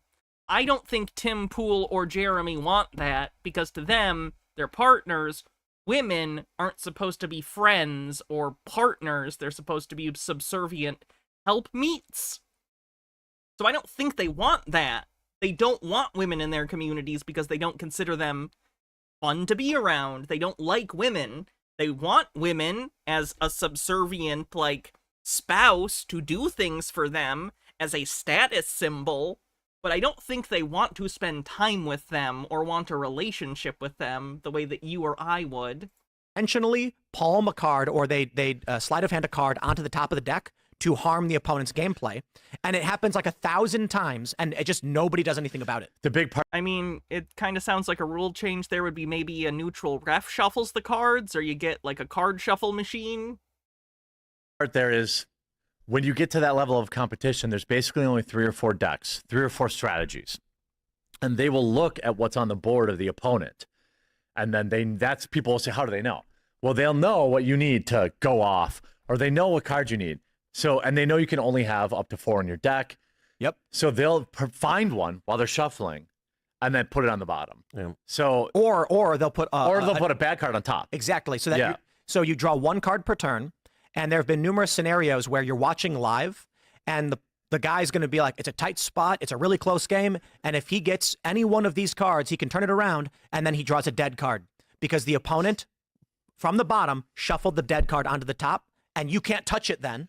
And and they go, oh no, it was an accident. Prove that I did it on purpose. Yeah. And it happens all the time. And that can be enough to swing the entire game. Yep. Like you draw. Will shuffle machines damage the cards? I understand in that case, just because like Magic cards aren't like playing, like they're not like playing cards. They're rare things that you want to keep. So I understand if card machines yes, okay.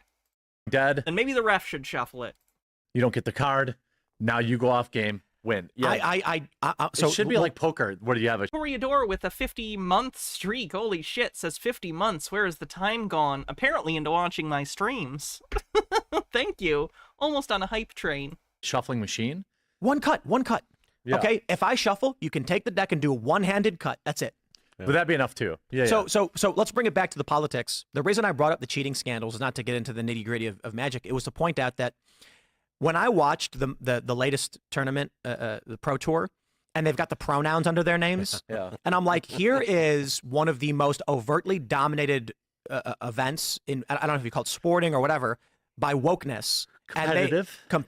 The saltiness they have about this is incredible. Toreador says, a hype train, you say? Thank you for the bits, but it has to be another person. Another person has to do either a gift sub or a renewal or 100 bits. The same person can't do 2 things to start a hype train, unfortunately. Yeah. And they've got cheating. There we go. Steve with the Q with 100 bits. Kicks off a hype train. Scandals nonstop. There were... on this hype train, I'd appreciate anything that supports the show. Bits, gift subs, they all help make the show happen. Without it, we couldn't do the show. So anything that anyone can give, I would appreciate. We're coming towards the end of the month, so, you know. There's 2 big cheating scandals right now in that tour. And I'm like, I don't think it's a coincidence that the people who are willing to play these weird political games and lie, cheat, manipulate are also... I'm sorry, you think that pronouns are a weird political game? That's interesting. Augie Boo, thanks for gifting a sub, and Nemesaur, thank you for gifting 10 tier 1 subs. We also have a juggle command. Very eventful hype train so far. Thank you. So cheating at a game. Bittergrin, thanks for 100 bits. Oh yeah, I think that's actually. I never really thought about it that way, but yeah. 39% to level 4.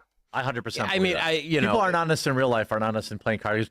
If you cheat at a card game with your friends, you're probably the biggest piece of trash in every other aspect of life. Is the percentage higher? Maybe, but growing up with board games and stuff, it was always like part of the tradition is to like figure out how to steal, taking a little bit more money from the Monopoly bank. Or I whatever. don't know who you play. The game. What are you talking about? No, not for me, but people I played with. It was always like even the point of a game. Toxaholic, thanks for gifting a sub. Some bad people. You always had to like spot it. Yeah. Game Genie for Super Nintendo, like when that came out, it was all about cheating. The whole thing was I mean, those are single-player games. Cheating in a single-player game is a very different thing than cheating competitively. Like, I might put cheat codes into like one of the old Grand Theft Auto games to make the cars fly or infinite ammo or something, but that's because you're playing with it like a toy box, you know? It's very different than like trying to get an edge in a competitive game that's unfair. Like putting in cheat codes so you can beat the game easier and stuff. It was a lot of like handicapping it for people that were really bad at the game. I'm not saying there could be a higher percentage in the woke circle. So everybody in the world knows I also skateboard. And in skateboarding, tell us about how cool you are in skateboarding, Tim. You're so hip and not at all old. You have a fun competitive game called Skate. It functions like horse in basketball. Mm-hmm. I will do a trick, then you must do the trick. If you do not do the trick, you get the letter S. If you spell the word skate, you lose.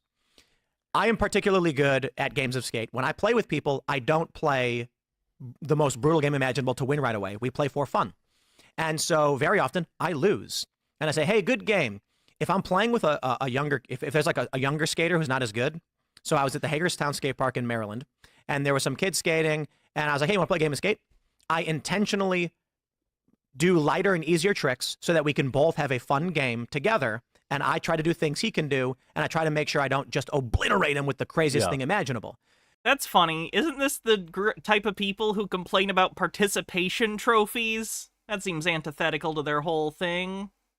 Hilary and Katrin with 100 bits says, Jeremy and Tim together are insufferable. I'm taking psychic damage, but I can't stop watching. Send help. And that's not a function of cheating. It's a function of sportsmanship and trying to play a game for fun. Being a good steward. Yeah, being a good sport. For the game, too, or for the hobby. In what reality would it make sense for me to go to like a 16-year-old who's skating, and I know that in 3 minutes I can destroy him and be like, you want to play skate? And then just do 5 tricks and be like, I win. Right. That's ridiculous. So why would you cheat in games with your friends? I totally. I don't know. Some people do. It's weird. I agree. I don't know why they're making this a woke thing.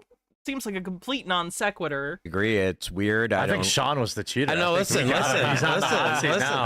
I don't condone cheating in any way, but up, down, left, right, A, B, select, start. I mean, it's up, down, left, right, B, A, start.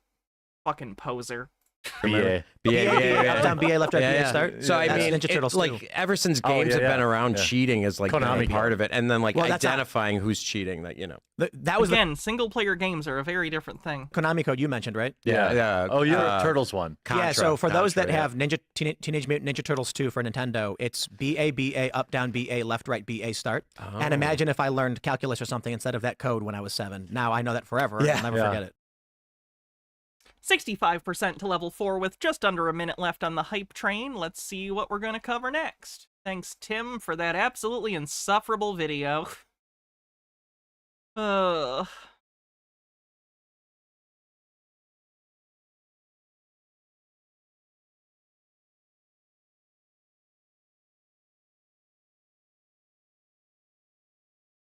god, Donald Trump spoke at a crypto convention. Let's watch a little bit of this. 30 seconds left on the hype train. Hello, Bitcoiners. Thank you very much. Hello. It's good to be with you. It's good to be with you. Wow, is this the best audio they could get? Hydrate. Can do. So, Secret Service just told me, sir, would like a little more time. There we go. I said, you take all the time you Thank you for the hype train, everyone. want. You can take 2 hours, 3 hours, the hell with the people that have been waiting out here, but I'm sure they don't mind either. But it is a great honor, and a lot of things are happening in the world. We just heard, you probably heard, that Israel was just attacked, very severely attacked. And Hezbollah looks like. And this is things that won't happen. I mean, you just can't. They have to respect us. They have to respect. They cannot do this. They cannot do this. What they did just now with that attack is terrible. God, he just rambles. What they just did. Everything they just did. You can't do this. Respect us. You can't do this. The thing they've done, it's terrible. Don't do it. The thing, it's bad. Let me tell you. The thing is bad. Happened. Did I see the photographer that was kicked off X for their picture of Trump's healed ear? Yeah, it's disgusting. I gotta get off Twitter. I really gotta move to, like, Instagram or something. Like, I gotta move on. And so to all, God bless everybody. This is so serious. They have to respect our country. This would never have happened with us, and we just cannot let it continue. So we just wish them all a lot of luck. This happened to us as I'm walking on the stage. You probably... Wow, whoever's doing the audio for this event sucks. Most of you have heard about it, but it just, it's a terrible thing. But I'm thrilled to be here in Nashville to become... Green guy with a $5 tip says, Hannah, take my money and have a good week. Oh, thank you. You too. The first American president ever to address a Bitcoin event anywhere in the world. The first American president to address a Bitcoin event is the saddest sentence. And also, you're a former president, but okay.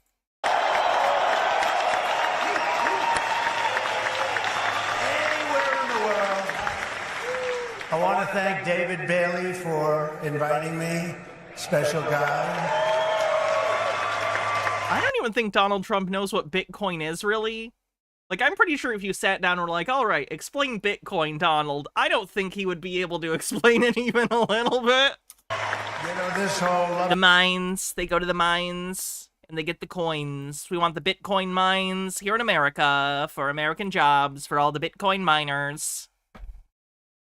Affair sort of started. David, about 4 months ago, was at Mar-a-Lago. I took a picture with him. I mean, he's a nice-looking guy. Did I not hear how he signed out of this speech? Apparently not. Okay. It's out here someplace. But I took a picture, it got published, Trump and David Bailey. All of a sudden, your industry went through the roof. So, David, congratulations. Whatever the hell you do, you did a hell of a job.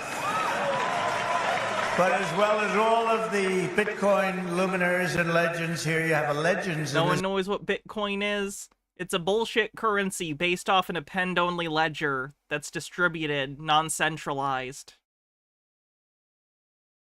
I did it! This room. They really are. Congratulations. Would the legends please stand up? Oh, everyone's standing anyway. That's nice. I used to say, sit down, everybody, sit down. But it's nice when they stand, including Tyler and Cameron. You know who that is? Winklevoss. These are great guys. They look like male models with a brain, you know? They're male models with a big, beautiful brain. Michael Saylor is here. Kathy Wood. People listen to this guy speak. Ron Paul and Rand Paul are here. Vivek is here. Vivek Ramaswamy. Where's Vivek? This is the most embarrassing event Vivek has been a part of since Polte's event in that hangar. Where are you, Vivek? There he is. He's great. A man that I call Bob, but you probably know him as Kid Rock. Where's Kid Rock? Where is he? Wait a minute. Kid Rock, the guy who rapped about, quote, you say it's statutory, I say it's mandatory, end quote, that Kid Rock? He's great. He's a good guy and a talented guy and another talented guy. He was so incredible. I'm gonna need evidence for that talented remark. When he went and he played at the funeral of a great fireman who was killed, fire chief, killed a week and a half ago at the rally. And Billy Ray Cyrus went. Oh, have I talked about the weird shit Ryan Cohen is doing? I haven't. Ryan Cohen, the CEO of GameStop, is fully in support of Trump publicly now, and he also is doing pronoun jokes. Like, he put she, her in his bio, even though his pronouns are not she, her. Very weird. He's doing weird stuff, and a lot of the, like, meme stock people are kind of upset about it. Because believe it or not, there's a good section of meme stock people that are not Trump supporters. They got into this stuff through, like, Occupy Wall Street type ideology. And boy, they're not happy about Ryan Cohen doing stupid chud shit. And played music for the family, and it was supposed to be so incredible. I've heard so many things about it. And Billy Ray Cyrus is here. Where's Billy Ray? He's around here someplace. And he's great. He did that one song in the 90s, and then, you know, sired an actual popular singer, so there's that. Conservative guy said, how did you get such a liberal daughter? How did that happen, Billy Ray?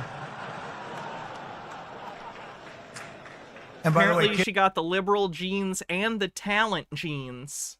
He only was able to get that one song out.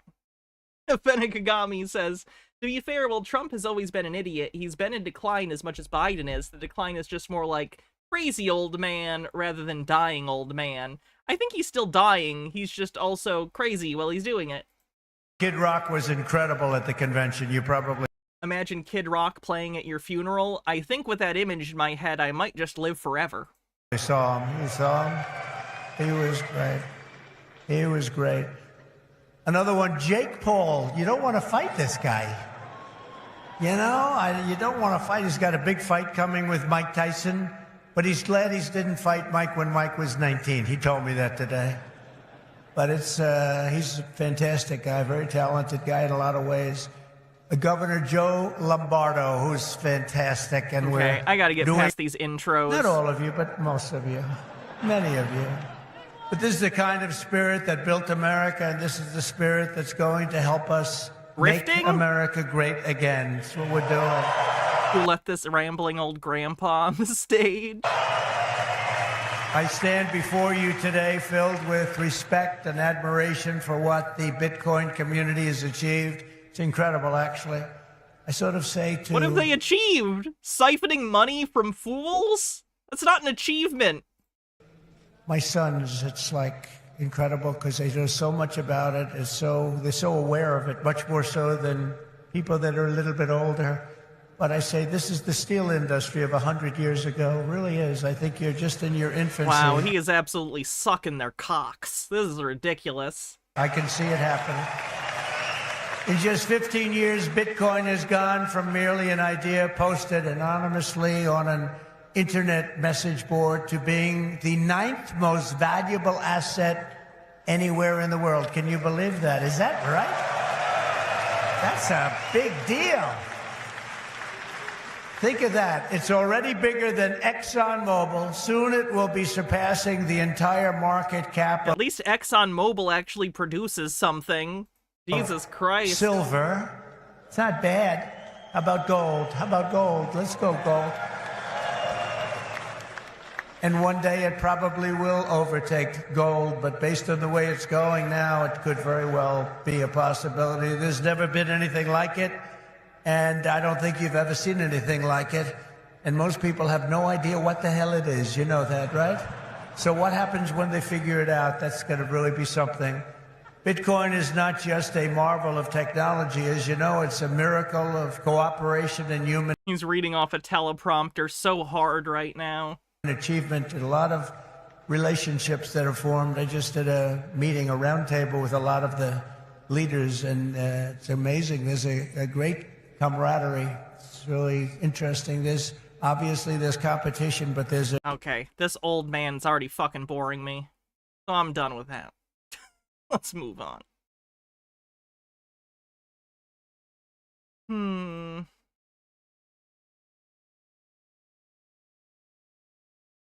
Oh no, what's Terrence K. Williams been up to? Let's see. Let's go, Team USA. This is the unfunny MAGA comedian guy, quote unquote. Hey, you're the best in the world. You're going to show the world again. Go, Team USA. Joe, take off those glasses. I need to see your eyes, Joe. Something's been real fishy, Joe. Something's been going on. We need to see those eyes, Joe. Take them off. I need to see the president's eyes. Joe, and you the last person on planet Earth that Team USA needs any encouragement from. They don't need any encouragement from a quitter. Yeah, this is the guy that dressed as a judge. Quit. You are a quitter. Why are you trying to encourage them to win and keep going? Parents, you wanted him to drop out. Why are you upset? You didn't even keep going. You quit. You quit at the last minute, Joe. Or did you really quit? Or were you forced? Which one was it? How is this even a joke? Aren't you supposed to be a comedian, Terrence? Toreador, I'll look at that in just a sec. Was it, Joe? Which one was it? I mean... I missed the end where he declares he'll become a dictator if he wins and he'll bring Bitcoin farms to America. Oh, fun! Yeah, what it is, Joe? What's up? Let's go, Team USA. You're the best in the world. You're going to show the world again. Go, Team USA.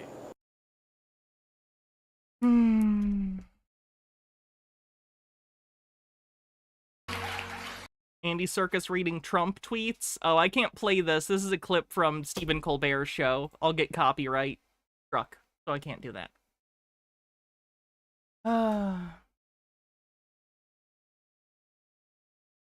And then... another one.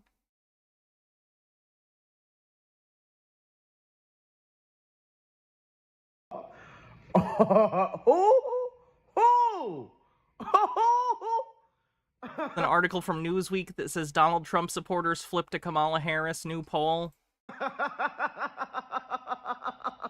which I'd imagine is some people who consider themselves moderates, who are probably politically disengaged and vote based on vibes and thought Biden was too old, so they were going to vote for Trump. I don't think they're talking about hardcore Trump people. Nonetheless, Terrence will assume they're saying that in order to try and do a bad job of mocking it. Stop!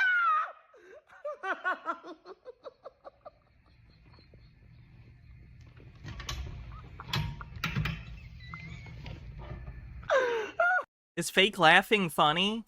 Y'all gotta stop. Who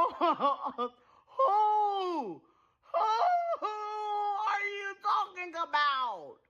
I don't know what. You're not talking about me. You're not talking about me. I don't know one Trump supporter, not one, not a half of one, not a quarter of one. Is he aware that there are people who might have voted for Trump but aren't like MAGA people? Again, I find it silly that people do that, but there are plenty of disengaged voters that only pay attention like a month before the election, or very close to it, and only vaguely, based on shit they happen across on Facebook. That's who they're talking about. They're not talking about you, Terrence, or other MAGA people. They're talking about the people in the center that we all hate for not being engaged politically. Who don't want to support Trump anymore because Kamala Harris is running. Y'all. Y'all got to stop this right now.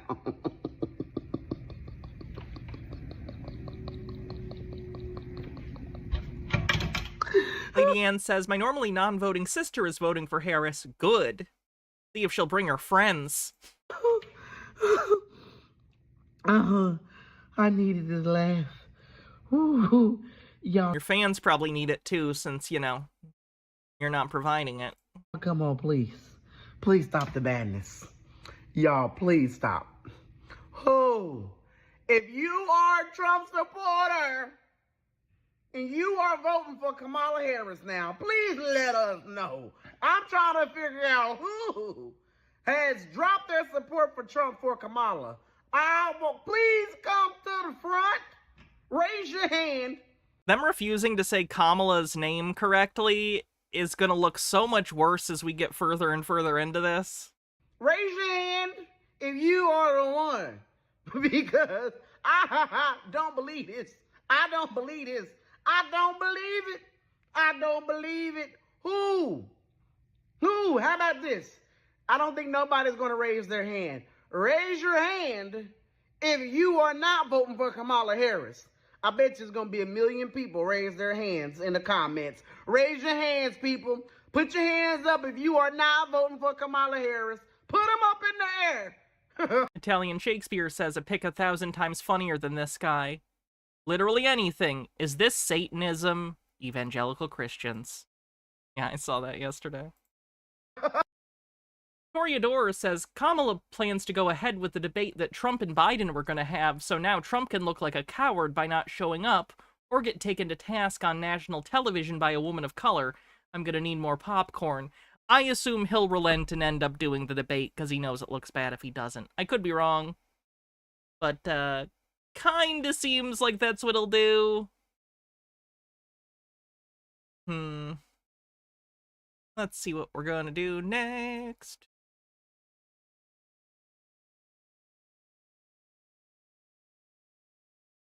Ooh, how about a right-wing watch video? These are always good. Fennikagami says, did you see that Nikki Haley is suing her own former voters for naming their org Haley voters for Harris? I did see that. It's like an independent PAC or something. Funny. Thanks, Splinter Dragon. He'll need an even bigger miracle now because Trump isn't up against, and we always make the mistake. Everyone's gonna go to Kamala Harris, Donald Trump, Kamala Harris, Donald, but that's not really what's going on. What is going on, Mario? No. The Democratic Party is who he is running against. He's running against a machine, and that mechanism is globalist. That mechanism is billionaires. Why is he acting as though the RNC isn't also a large political organization that's funded by billionaires? That's a problem universally in American politics.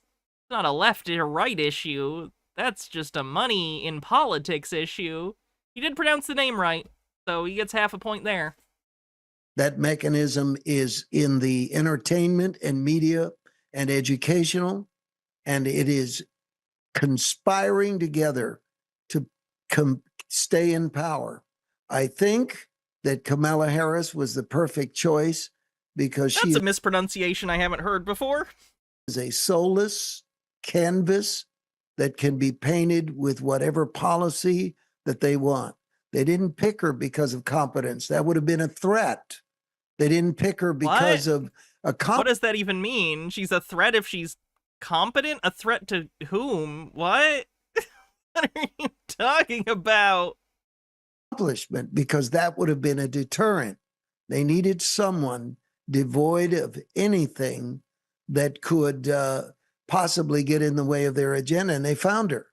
And that's why demonic power is at work, and that's why God spared Trump's life for such a time as this, but he needs another miracle. I believe he's going to get it, but he needs it. Sorry, he used his last one on that assassination attempt. And so this morning I was in my prayer closet or my office back there, my garage.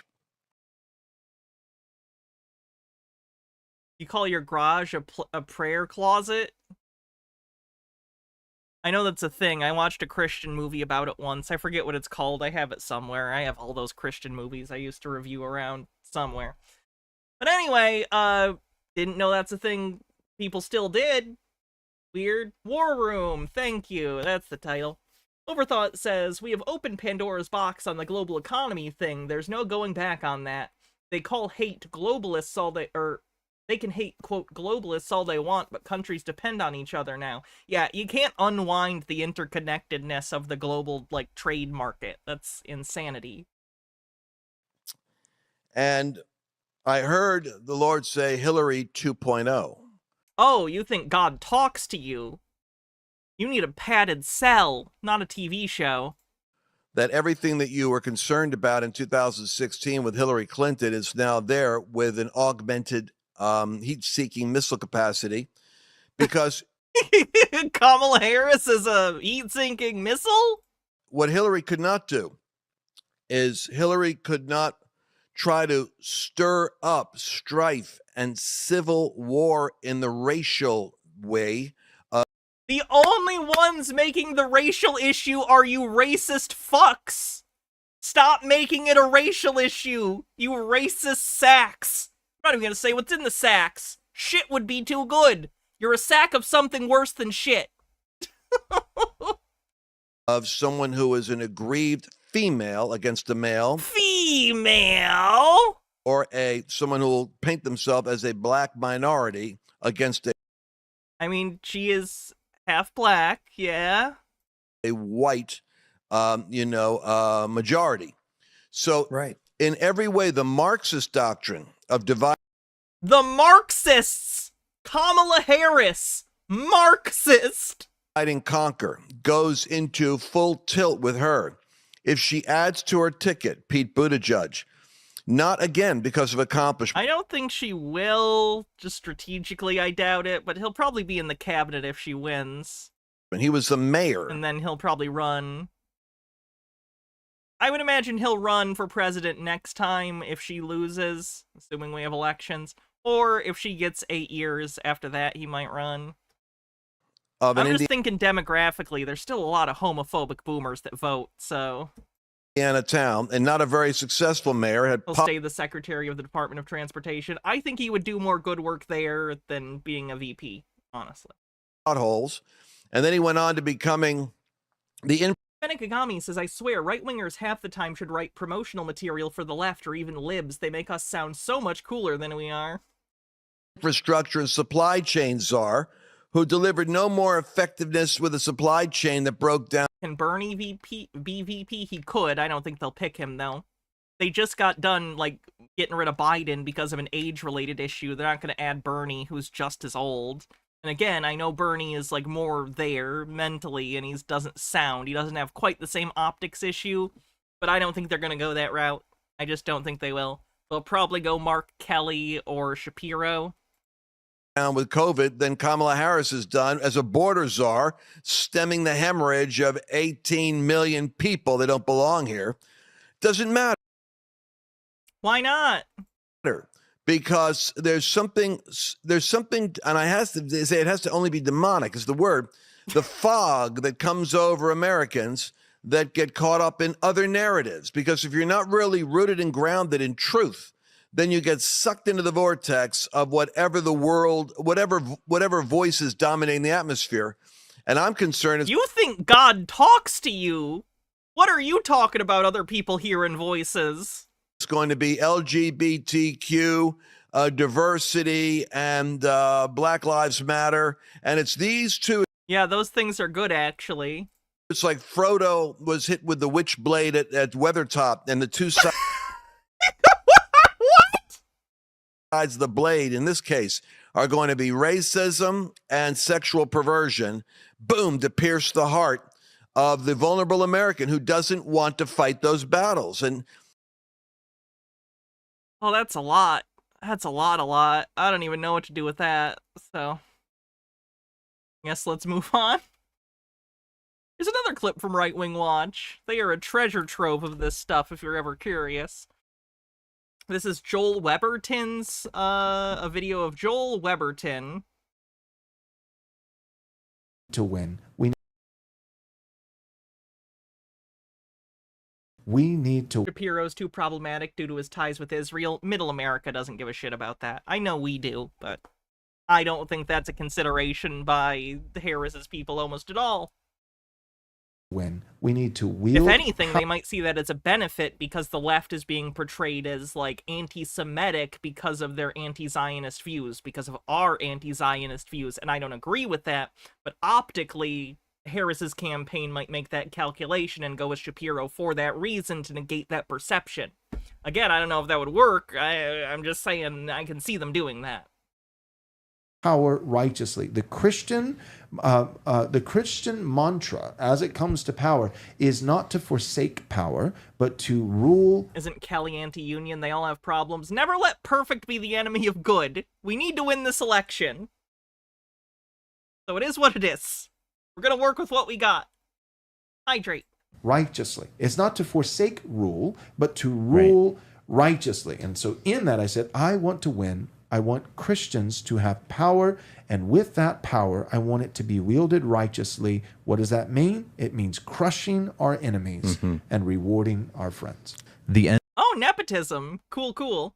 End of Pride Month, the end of DEI, society reinforcing these things that we talk about as good, reinforcing not just agnostic or ethereal virtues, Christian virtues, Christian values. So when you see those, not being a racist is an ethereal value.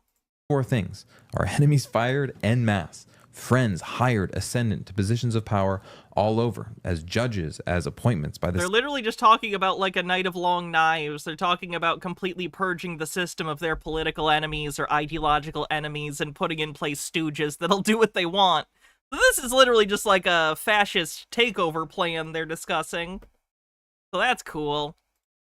Senate as vice president, money flowing to our networks, and then society reinforcing those values that those leaders and those friends and those networks are pushing. That's when you know we've made good progress. And so those are the tangible things to push for. So when you see those things happening, that's when you know that we're making tangible progress, that we're winning.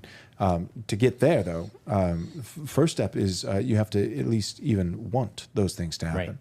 Yeah. And right now, sadly, there are many conservatives and Christians, evangelicals especially, that don't even want those things. So like what you said. Why don't people want to do a fascist takeover of the country? It'll be super fun. You know, enemies fired was one of them. A woman who laments the failed. As a Michigander, what's my opinion on my state's vote between democracy and fascism? I think we'll go blue this year, at minimum for Harris. I don't know how down ballot stuff will go necessarily, but I think Michigan will go Harris. I think Biden would have been iffy, honestly, but I think Harris will do all right. I think she'll win by 2 or 3 points in Michigan. Popular vote. Failed attempt Trump's assassination. That's a guesstimate. Don't hold me to it. Don't hold me to anything I say ever, in fact. It'll make my life way easier. And not just that. If you look at the tweet, celebrates that a Trump supporter died using his body as a human shield to protect his daughters. She celebrated that, and she gets fired. And conservatives immediately waste zero time doing everything they can to clutch, to just snatch victory out of or to snatch defeat out of the jaws of victory. They're like, we might win quickly. Is there anything that we as evangelical Christians can do to? Benekagami says the problem is Israel is unpopular and grows more unpopular every day. The longer the war goes on, the more a pro-Israel choice becomes an anchor for the Dems, because pro-ceasefire people would fear a constitution, or rather a continuation of the status quo. I guess I don't know, because I always kind of try and imagine a more centrist position, because I'm in circles with you guys where we're like very leftist and very like, anti what Israel's been doing. So I guess I imagine the typical, like, centrist, whatever that even means these days, to not be nearly as concerned as we are. But maybe I'm wrong. Hopefully I'm wrong. I hope you're right. I'm just worried. But we'll see. Lose. And what do? They say, this is cancel culture. We don't like it. And we don't. I mean, that would be ideologically consistent for your views. If you don't like, quote, cancel culture, then you'd think you'd be anti-people losing their job for making fun of the Trump assassination attempt. But they start doing the ring thing. They're like, the ring needs to be thrown into the fire of Mordor. What if the left does it? What do you mean, what if the left? The left has been doing it. That's all. They've been doing this, canceling. I'm sorry, is this guy pro not throwing the ring into the Mount Doom? Like, he wants to keep the ring and be like, I will keep it safe. Only I know what to do with the ring. My precious. Us for 4 years, and much longer than that, but just in broad daylight. How many fathers lost their jobs over the vaccine? Yep. Fathers, not just single women. How many fathers? That's so interesting. Not just single women, as if like, what the fuck are you talking about? I see your stance on men. Apparently, is they're more valuable than women? Interesting. Lost their children over transgenderism. Right. No, we're not doing bingo today. And by the way, no one has ever lost their child over transgenderism, quote, unless you're an asshole that didn't accept your kid. You didn't lose your kid. You're an unaccepting piece of shit whose kid probably fucking owned you because you're awful. Like at every level, this is what they've been doing. This is what I mean, by the way, again, right-wingers are fucking weird. These people are weirdos. These people are sick in the head. One woman gets fired, and it wasn't just like, she literally celebrated the death of a Trump supporter who was a father, a firefighter, shielding his daughter. Why do people on Chuds keep referencing Lotor? It's pro-monarchy. It's a fantasy setting that's pro-monarchy, and it's a piece of popular media that, due to its setting, due to the fact that it is a fantasy setting set in the nebulous past of sort of a fantasy era, it's pro-monarchy and sort of vaguely gestures and sort of, what am I trying to think of? Traditional values, not like in the 1950s Americana way, but in sort of the brotherhood, fraternity, we're on a mission to fight evil, good and evil are well defined, and that kind of thing. Toreador says she went all the way past disowned and went to outright poning. Daughters from bullets. Yeah, Elon's daughter. And she loses her job. The solution isn't to prevent that. The solution, by the grace of God, is that would multiply by 10,000. Right. Exactly. We need so much more of that, which goes back to an earlier point. You can pray for hearts for revival all day long. And we should. My prayer, in addition to that, is that God would give us stomachs for revival. Yeah. And you know what that prayer, essentially, what that prayer means? At some level, what it means is that we would not have female leadership. Mm-hmm. Again, the sexist weirdos. Green guy with a $5 tip says, Hannah, but you cannot wield it. None of us can. because women aren't actually supposed to. Like, that's a prayer God won't answer, because that's a prayer basically asking God to grant something that goes against His natural good design. Part of the reason we don't have the stomachs for revival is because women weren't supposed to. Women are supposed to think, like when a husband comes home and says, "Yeah, this woman lost her job at Home Depot," the correct natural response from your wife is to say, "Oh, that's sad. I feel bad for her." That's good. That's a good instinct for her to have. It becomes a bad instinct though if she's got her own podcast and she's wearing a pantsuit and she's got a blog and 1 million followers of other suburban moms, and all of them have a vote, and all of them actually make more money than their husbands, and the court system is in their direction to where if they ever divorce their husband, they get all the stuff and they get the kids. So in court cases where men try and get custody, they get it more often than women. The reason that women get custody more often than men in custody battles is because men want it less. I'm tired of that statistic being bandied around by idiots who have no idea why it is the way it is. When you factor in people who both want the kids, men get them more often than the women. More men just choose not to fight for their kids. In a gynocracy, in a woman gynocracy, a kind of government that has never existed in the history of the world. Led nation and culture, which is what we currently have. There's only two types of leaders: women and those who are women adjacent. That's it. Women of both genders. And women adjacent. So in that society, it's going to be really hard for us to get friends hired, enemies fired, those kinds of things, because those are things that men do. Yeesh. Benikagami says, let me be clear, centrists are becoming more pro-ceasefire, so as long as Harris doesn't go too hard on Israel, she won't lose that vote over being against Israel. The issue is the Arab American vote that Biden lost that Harris needs to get back. So, by my money, a Zionist pick is a mistake because it doesn't give much of a benefit and only becomes a liability as time goes on, especially given how much propaganda there is to Dem support forever wars. Okay, you know what? I think he convinced me. Fair enough. I accept that. I think that's a solid position. Here's another quick clip from the guy who was in the first clip. Again, courtesy of Right Wing Watch. Great channel and Twitter account. They might be on Instagram as well. She is more radical than Obama. And the problem... Ah, yes, radical leftist Barack Obama. Problem is, she's already stated it. However, there's such a hubris and such a kind of like aggression on the handlers on the left that they want her in. And what makes me concerned is if she's the vice president. What are you talking about? Toreador says, actually, most ancient prehistorical tribes they have studied in Africa and the Middle East were actually matriarchal, including all female pantheons. Documentary When God Was a Woman. Thank you.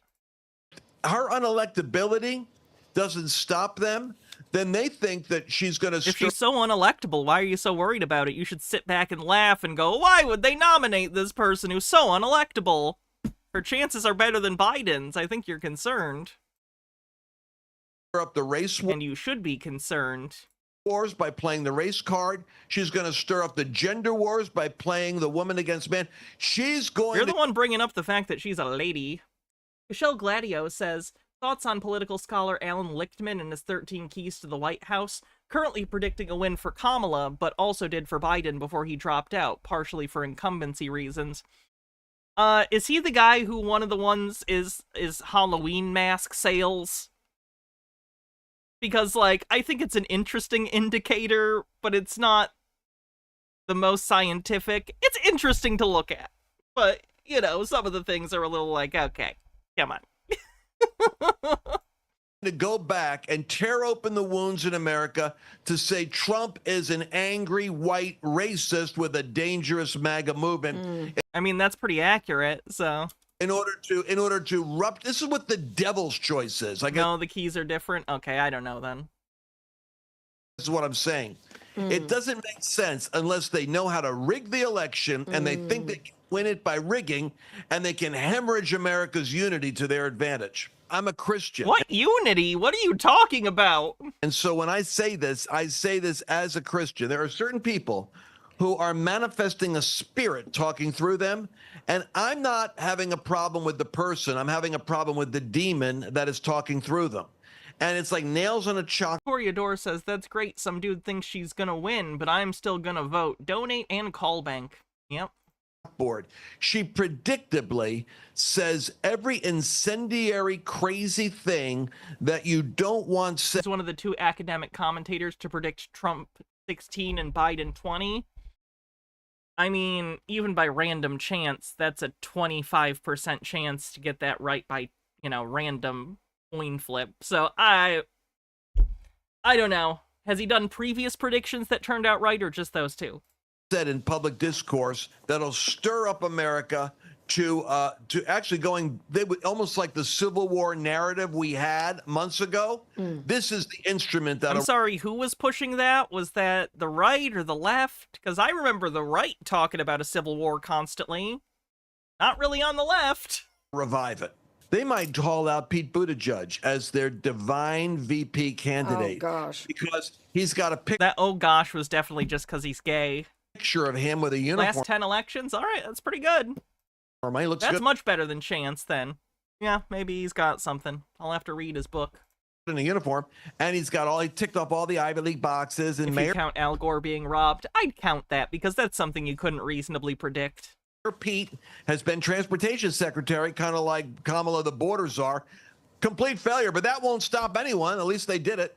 And I think they might want to say Pete might be the right guy up against JD. Doubt it. And we're going to inflate and like wag the dog. We're going to inflate his resume as a military hero and scholar that can rival JD Vance in a debate. And then we're going to play the intolerant Christian card. And we're going to kind of like get all those homophobes, exposed. And the racists on Trump and the homophobe Christians with JD. I mean, yeah, if you're homophobic, yeah, that sucks. I mean, that's how the devil works. That's how the devil works. Damn that devil wanting people to not be racist and homophobic. Wait, why is he a bad guy again?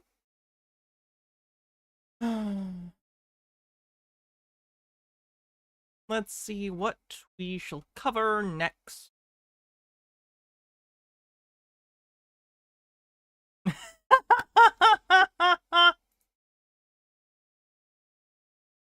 Sorry, this is like a red pill dude trying to talk about how no FAP or something will like give you superpowers. Gentlemen, do you ever feel like you need a break from intercourse?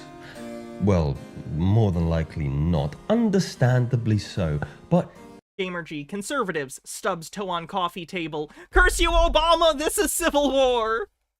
Rayline says opinion on Kentucky Governor Andy Beshear as possible VP pick. Probably good if you wanted to get some votes from places you normally wouldn't. Like, you're not going to flip Kentucky, but he wouldn't be a bad choice. Let me put it that way. if exploring the full recesses of who you are as a human being is of some interest to you, then a period of mastering the sexual reflex sounds like the kind of challenge that would reveal something like that, especially as celibacy is something that could have some curious impacts on both your mind, your body, and I know it's trite to say, but your soul as well. Now, you might be like me, asking yourself what might the sacrifices of intercourse for 100 days yield for a young whippersnapper like myself. Some small and unique changes in character, temperament, and aesthetics have been ironed out, not only for individuals like myself, but multiple individuals out there who have commented. Nietzsche and, is that Darwin? I feel like an idiot. That's definitely not Darwin. Who's that? Who's Beardy Man? Is he also a philosopher? Because Nietzsche's on the other side. This very curious journey of celibacy.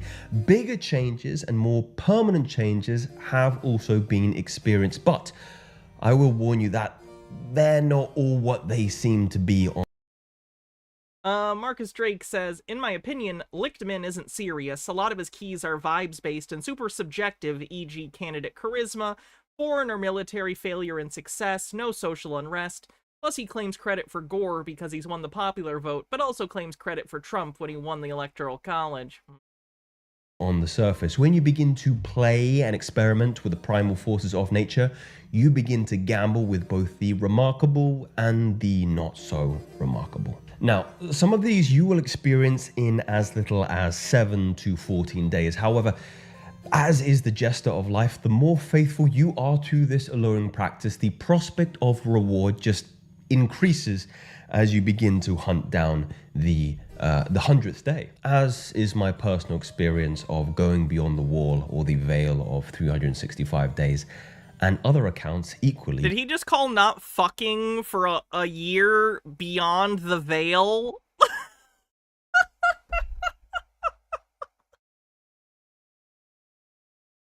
I don't think I had sex until I was like 20 years old, and I did not have superpowers. Just for the record, it doesn't really do anything.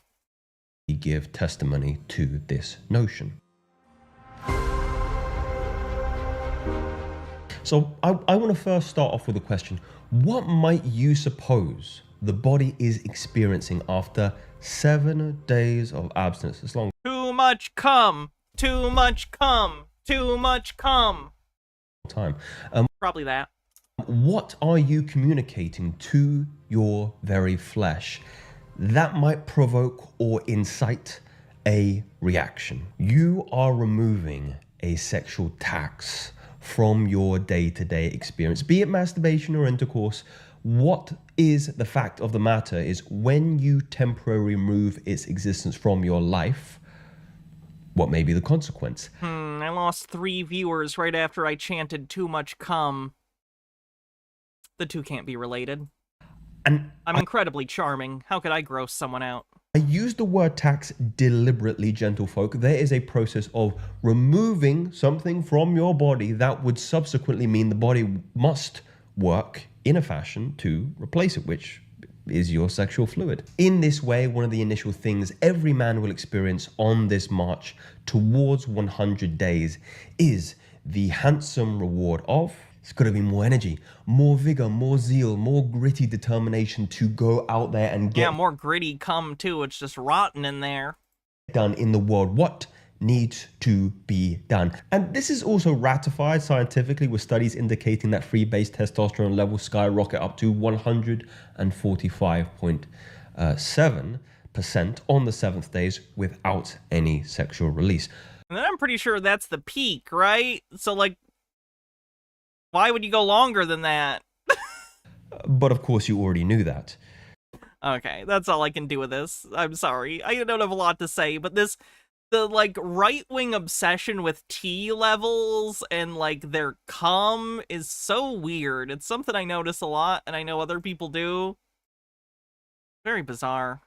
Very, very bizarre.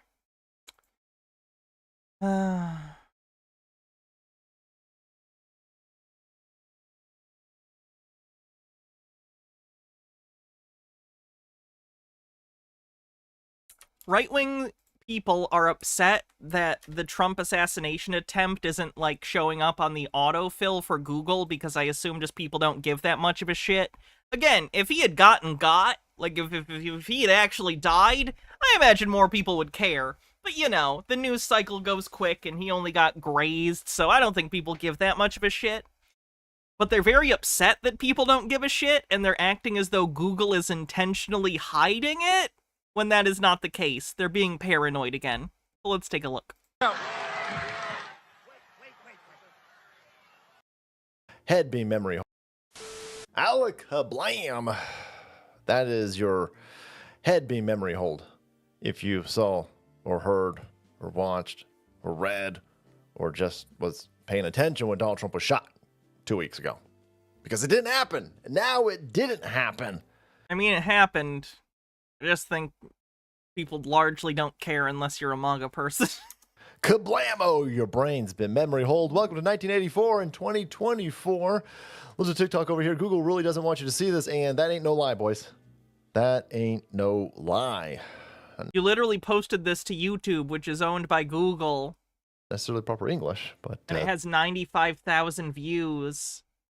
I think they're fine with it. I just think most people don't really give that much of a shit. That ain't no lie, boys. Okay. So here you've got these iconic pictures of Donald Trump, and that's a big problem. If you're one of the who white for Kamala. What the hell? Is that a attempt at some sort of homophobic stereotype voice? That's interesting. Bittergrin says, look, all I'm saying is that the Republicans spent a lot of time teaching me not to lose sleep over late teens, early 20s white dudes with AR-15s, right? They are the ones who have helped cultivate a society in which shootings happen every week. At multiple times a week, and we're just supposed to move on. And now they're shocked that someone fucking got grazed and we don't give a shit? Which one do you want?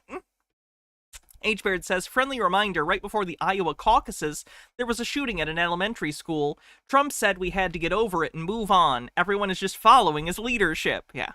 They're so hypocritical. They want you to care when it's them.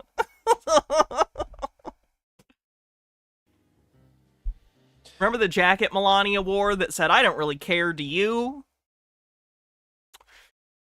H-Baird says, friendly reminder, right before... Oh, no, read that one. Profane Priestess says, fun Kamala fact, her mother, Shyamala, was a biochemist. Her work was essential to our advancing understanding of female hormones. Specifically, she did pioneering research into progesterone receptors and breast growth. You can thank the Harris family for trans mommy milkers. Oh, hell yeah! Earned my vote. Benekagami says, I think that the other reason people stopped giving a shit was because, frankly, Trump's such an unlikable piece of shit that some people are kind of surprised it didn't happen sooner. Yeah. Yep. And then I think the right kind of like completely fumbled the bag, so to speak, in terms of how they handled it in the media. Like, I think they did a really bad job to the point that even other people were like, okay, come on. Like, that was like, cynically speaking, that was an opportunity for them politically, and they fucked it up so hard. They made themselves... Their candidate was shot at, and they still came out looking like assholes. Pretty impressive, to be honest. That's a skill to fuck up that bad rhetorically. Because right there is just... That's patriot porn. Right there, that's insane, right? That's... All right, jerk off to it on camera. Crazy over there. Again, so the Democrats try to kill Donald Trump. The person who shot at him was a Republican. What are you talking about? Toreador says, I guess you could say they missed their mark. True. Hold on, I gotta report this for misinformation.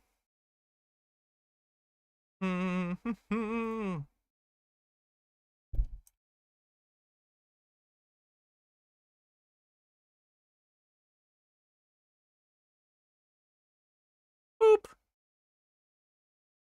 And then I also have to report it for hateful content because there's an offensive anti-trans shirt on the screen.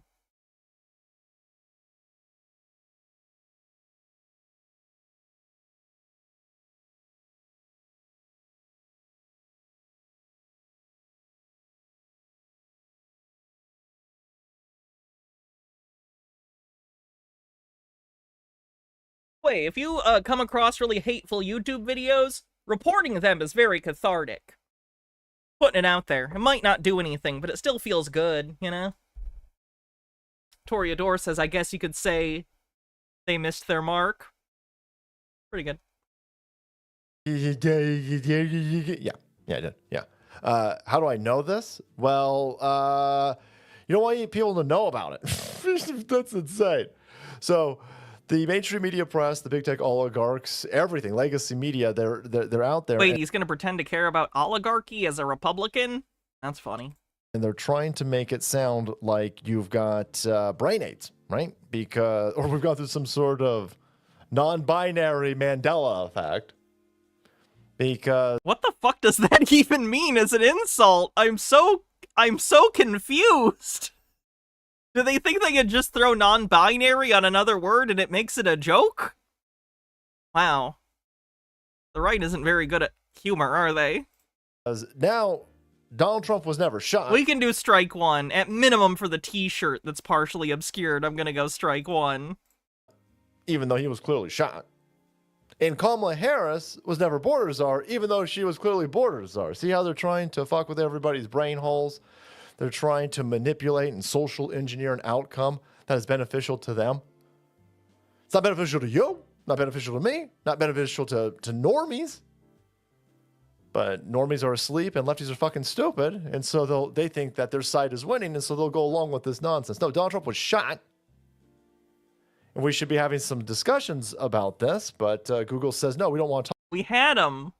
It happened. What else do you want to talk about? Talk about it. Actually, he was never shot. Take a look at this. This is all over the place, actually. But here's Mike. And he's saying, look, attempted assassination of Truman? Yeah, when you, I think the J.D. Vance couch fucker meme, if you look at Trump assassination attempt, I saw an image that was, the Google Trends thing. The assassination attempt of Trump search, cratered almost immediately just because people got the information they wanted and it's done. And then the J.D. Vance couch fucker meme was higher than the Trump assassination searches ever were. To Truman. Okay. Most attempted assassination list of this doesn't accidentally happen, by the way. You know how Google works? You don't accidentally rewrite the code for your algorithm. I don't understand why you think they rewrote it and it's just not how it is and it's just not searched that often. To exclude searches and results based on Donald Trump being shot.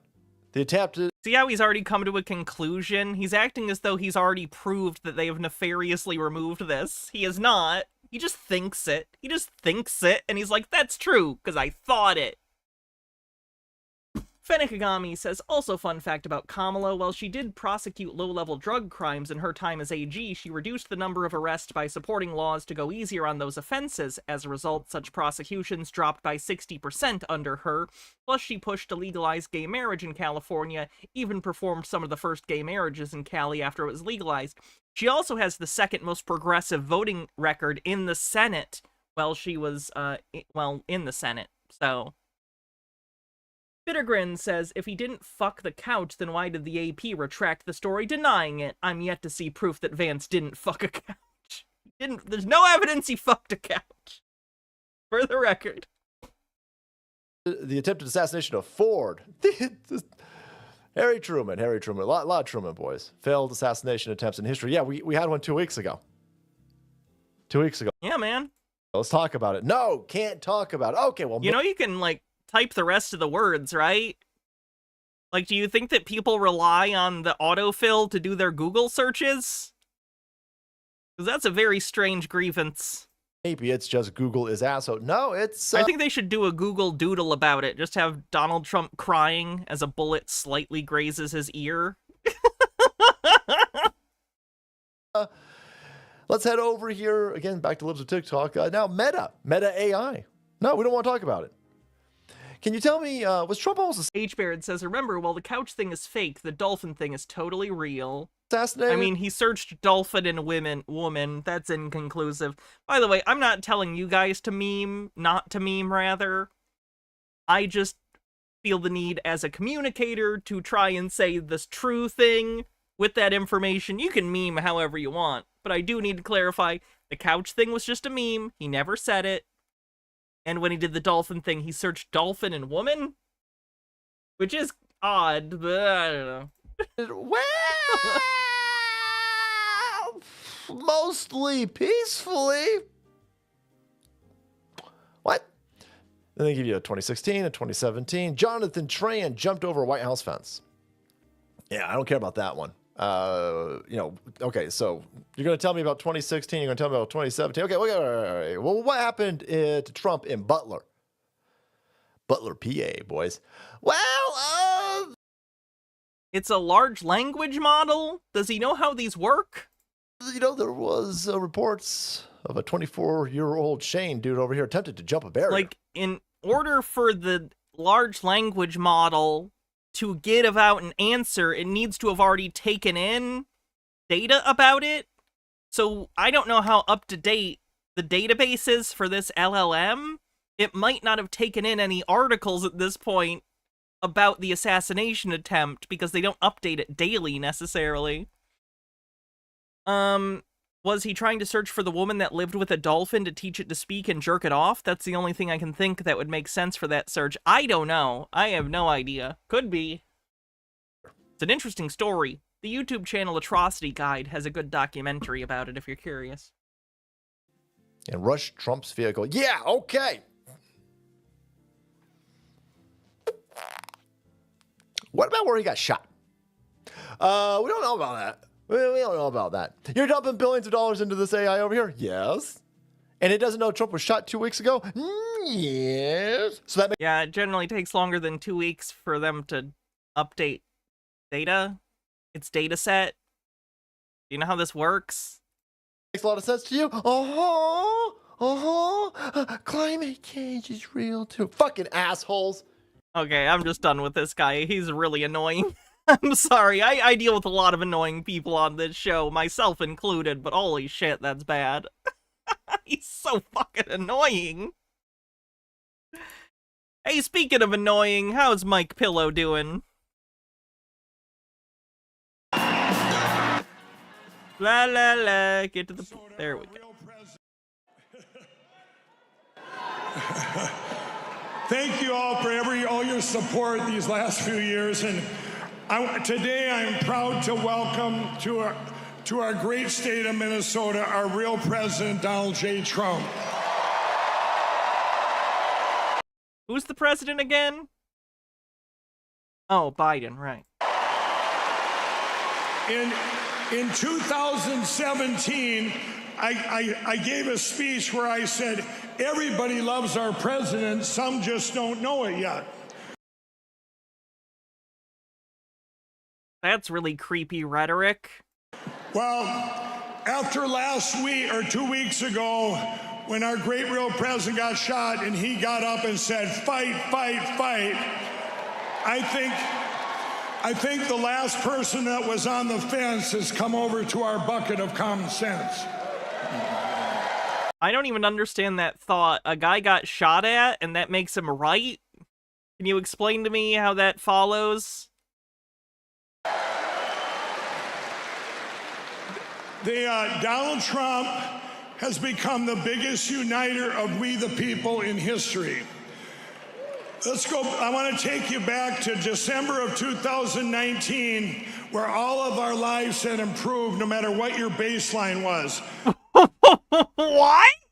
These people are fucking delusional. Highest consumer confidence in history, lowest unemployment. There were common sense solutions for problems that benefited all people. When he solved the problems, it helped all people, not just someone in a party.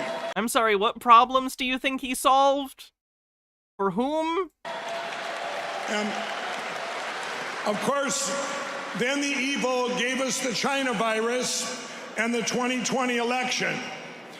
Well, over the last 3.5 years, the nonsensical destruction of our country has opened everybody's eyes. We're on to the fake media. Does the media keep showing up to this crap? Just to get absolutely shit on by these losers? But this nonsensical destruction, when politicians do things that don't help any people, they don't help liberal conservatives, they don't help Democrats or Republicans, they don't help anybody of the people, there's a very evil agenda behind that. And it's a hidden agenda, and this is what we're up against right now. Not hidden, it's just people want to make money with no regard for the labor that produces the world. We've spent the last 3.5 years that I have been and my teams working to secure our election platforms. 132 countries either don't use or have banned electronic voting machines. Over 100 countries have banned mail-in voting, including France, Mexico, Sweden, Italy, Belgium. Okay, and there are also countries where it's compulsory or allowed. What's your point? Russia, Japan, all the Mideast. Yeah, Russia. That's who I want to model myself after. A despotic failed state. Woo! Countries, all the Latin countries have banned mail-in voting. Well, here in the USA, we have the worst election platforms in the world. It is the cheating capital of the world. It's so prevalent, we couldn't find any evidence of it. And here in Minnesota, we're right in the front of the pack on that.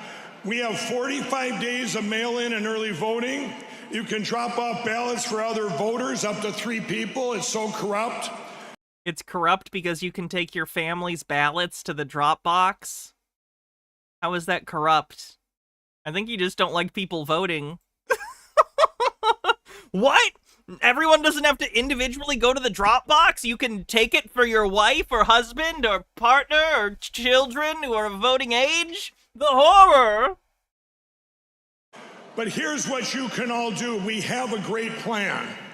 You can... Oh, by the way, I don't know if you know this. If anyone has seen his movie, 2000 Mules or whatever it's called, the quote evidence, I've been using the word quote a lot today, the purported evidence is hilarious. It's literally just like footage of people bringing their ballots to the drop box, and they have like 2 or 3 because, again, presumably they're taking like their partners or someone else's, and it's just footage with ominous music going, look at this person dropping off a cachet of votes, and it's like 2 votes. It was Dinesh D'Souza, but he released it on Lindell's site, and Lindell has pumped it super hard. Request your mail-in ballot, and you can do this in every state. Request your mail-in ballot and secure it. Get it off them dirty voter rolls and hang on to it. Don't open it. When you go to vote on election day and you get in there and they say that you voted, you pull it out and you said, no, I have not voted. Yeah, that doesn't happen. That's not a thing that happens. So, I don't think you need to be worried about it. But yeah, if you want to do that, go for it. Cool. I want everyone who wants to vote to vote. I think that's cool. Do that?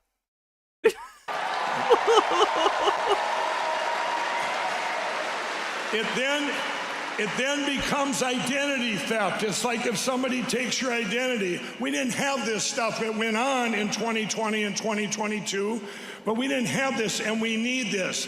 We need this data. Deranged. Marcus Drake says, heard it here first, America has the most rigged elections, worse than anywhere else. In unrelated news, Rwanda President Paul Kagame won re-election 2 weeks ago with 99.18% of the vote.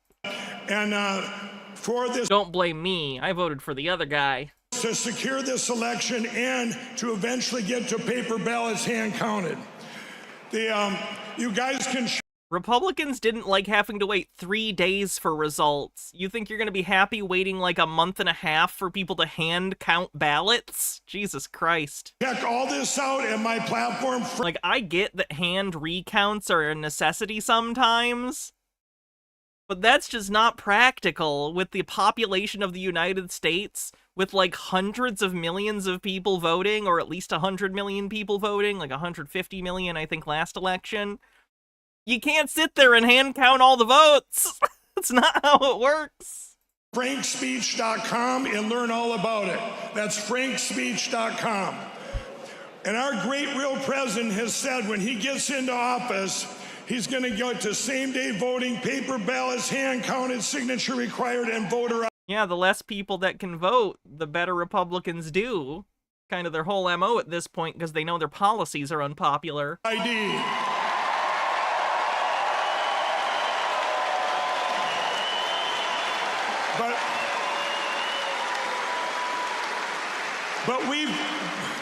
But we've got to get him in there.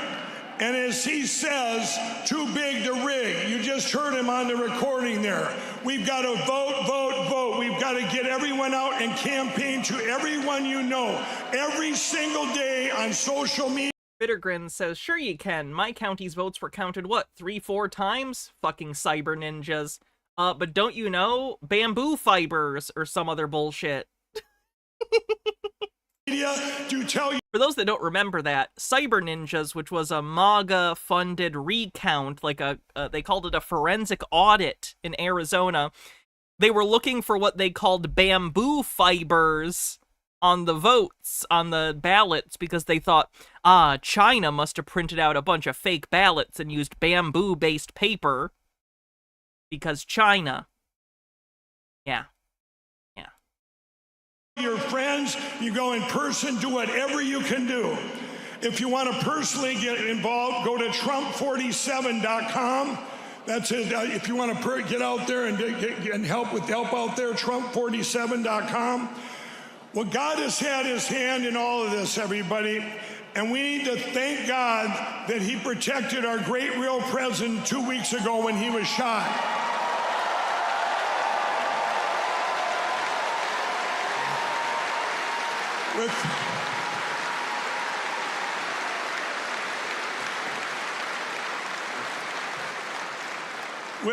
With God, all things are possible, and each and every one of us has been called for such a time as this. We all have choices, and today I call on each and every one of you to be courageous and do everything you can to help our great real President Donald J. Trump get elected.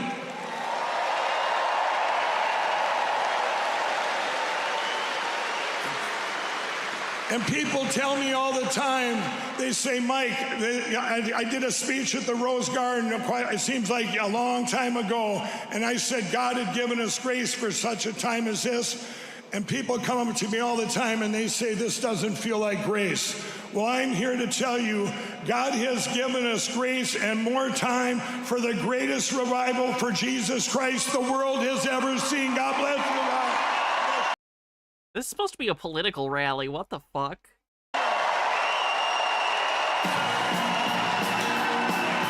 Nasty Christian nationalist bullshit. Oh, I gotta skip over this for obvious reasons.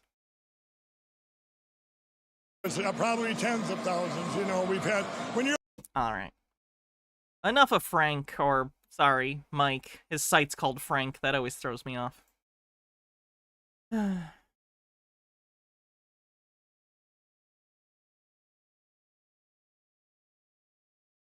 We've been going about 3 hours. I'll probably save the rest for next Chud Watch, because I do have more, and there's always more Chud stuff, but that's probably it for the day. I will be back tomorrow for Tinfoil Tuesday. I might even start a little early and go late. I kind of want to do like a long tinfoil stream tomorrow, so stay tuned for that. I'll be around. So that'll be good. We'll have some fun tinfoil to look at and debunk and, just sink our teeth into you. So let's into it, not you. Sink our teeth into you. Sorry. That's my reptilian side coming out. Said the quiet part out loud. All right, let's see who we're going to raid on Twitch. Doon, doon, doon. Doon, doon. Doon. Doon, doon. Doon, doon. All right, let's do a raid of left flank vets. Have a great evening, everyone. I'll see you tomorrow. It is mandatory that you show up for Tinfoil Tuesday. If you don't, one of my officials will be at your door shortly.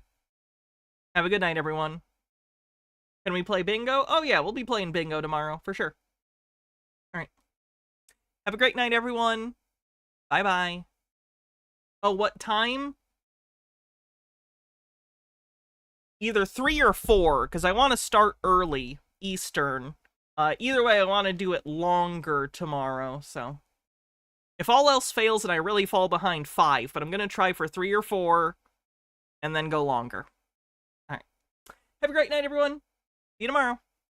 Bye.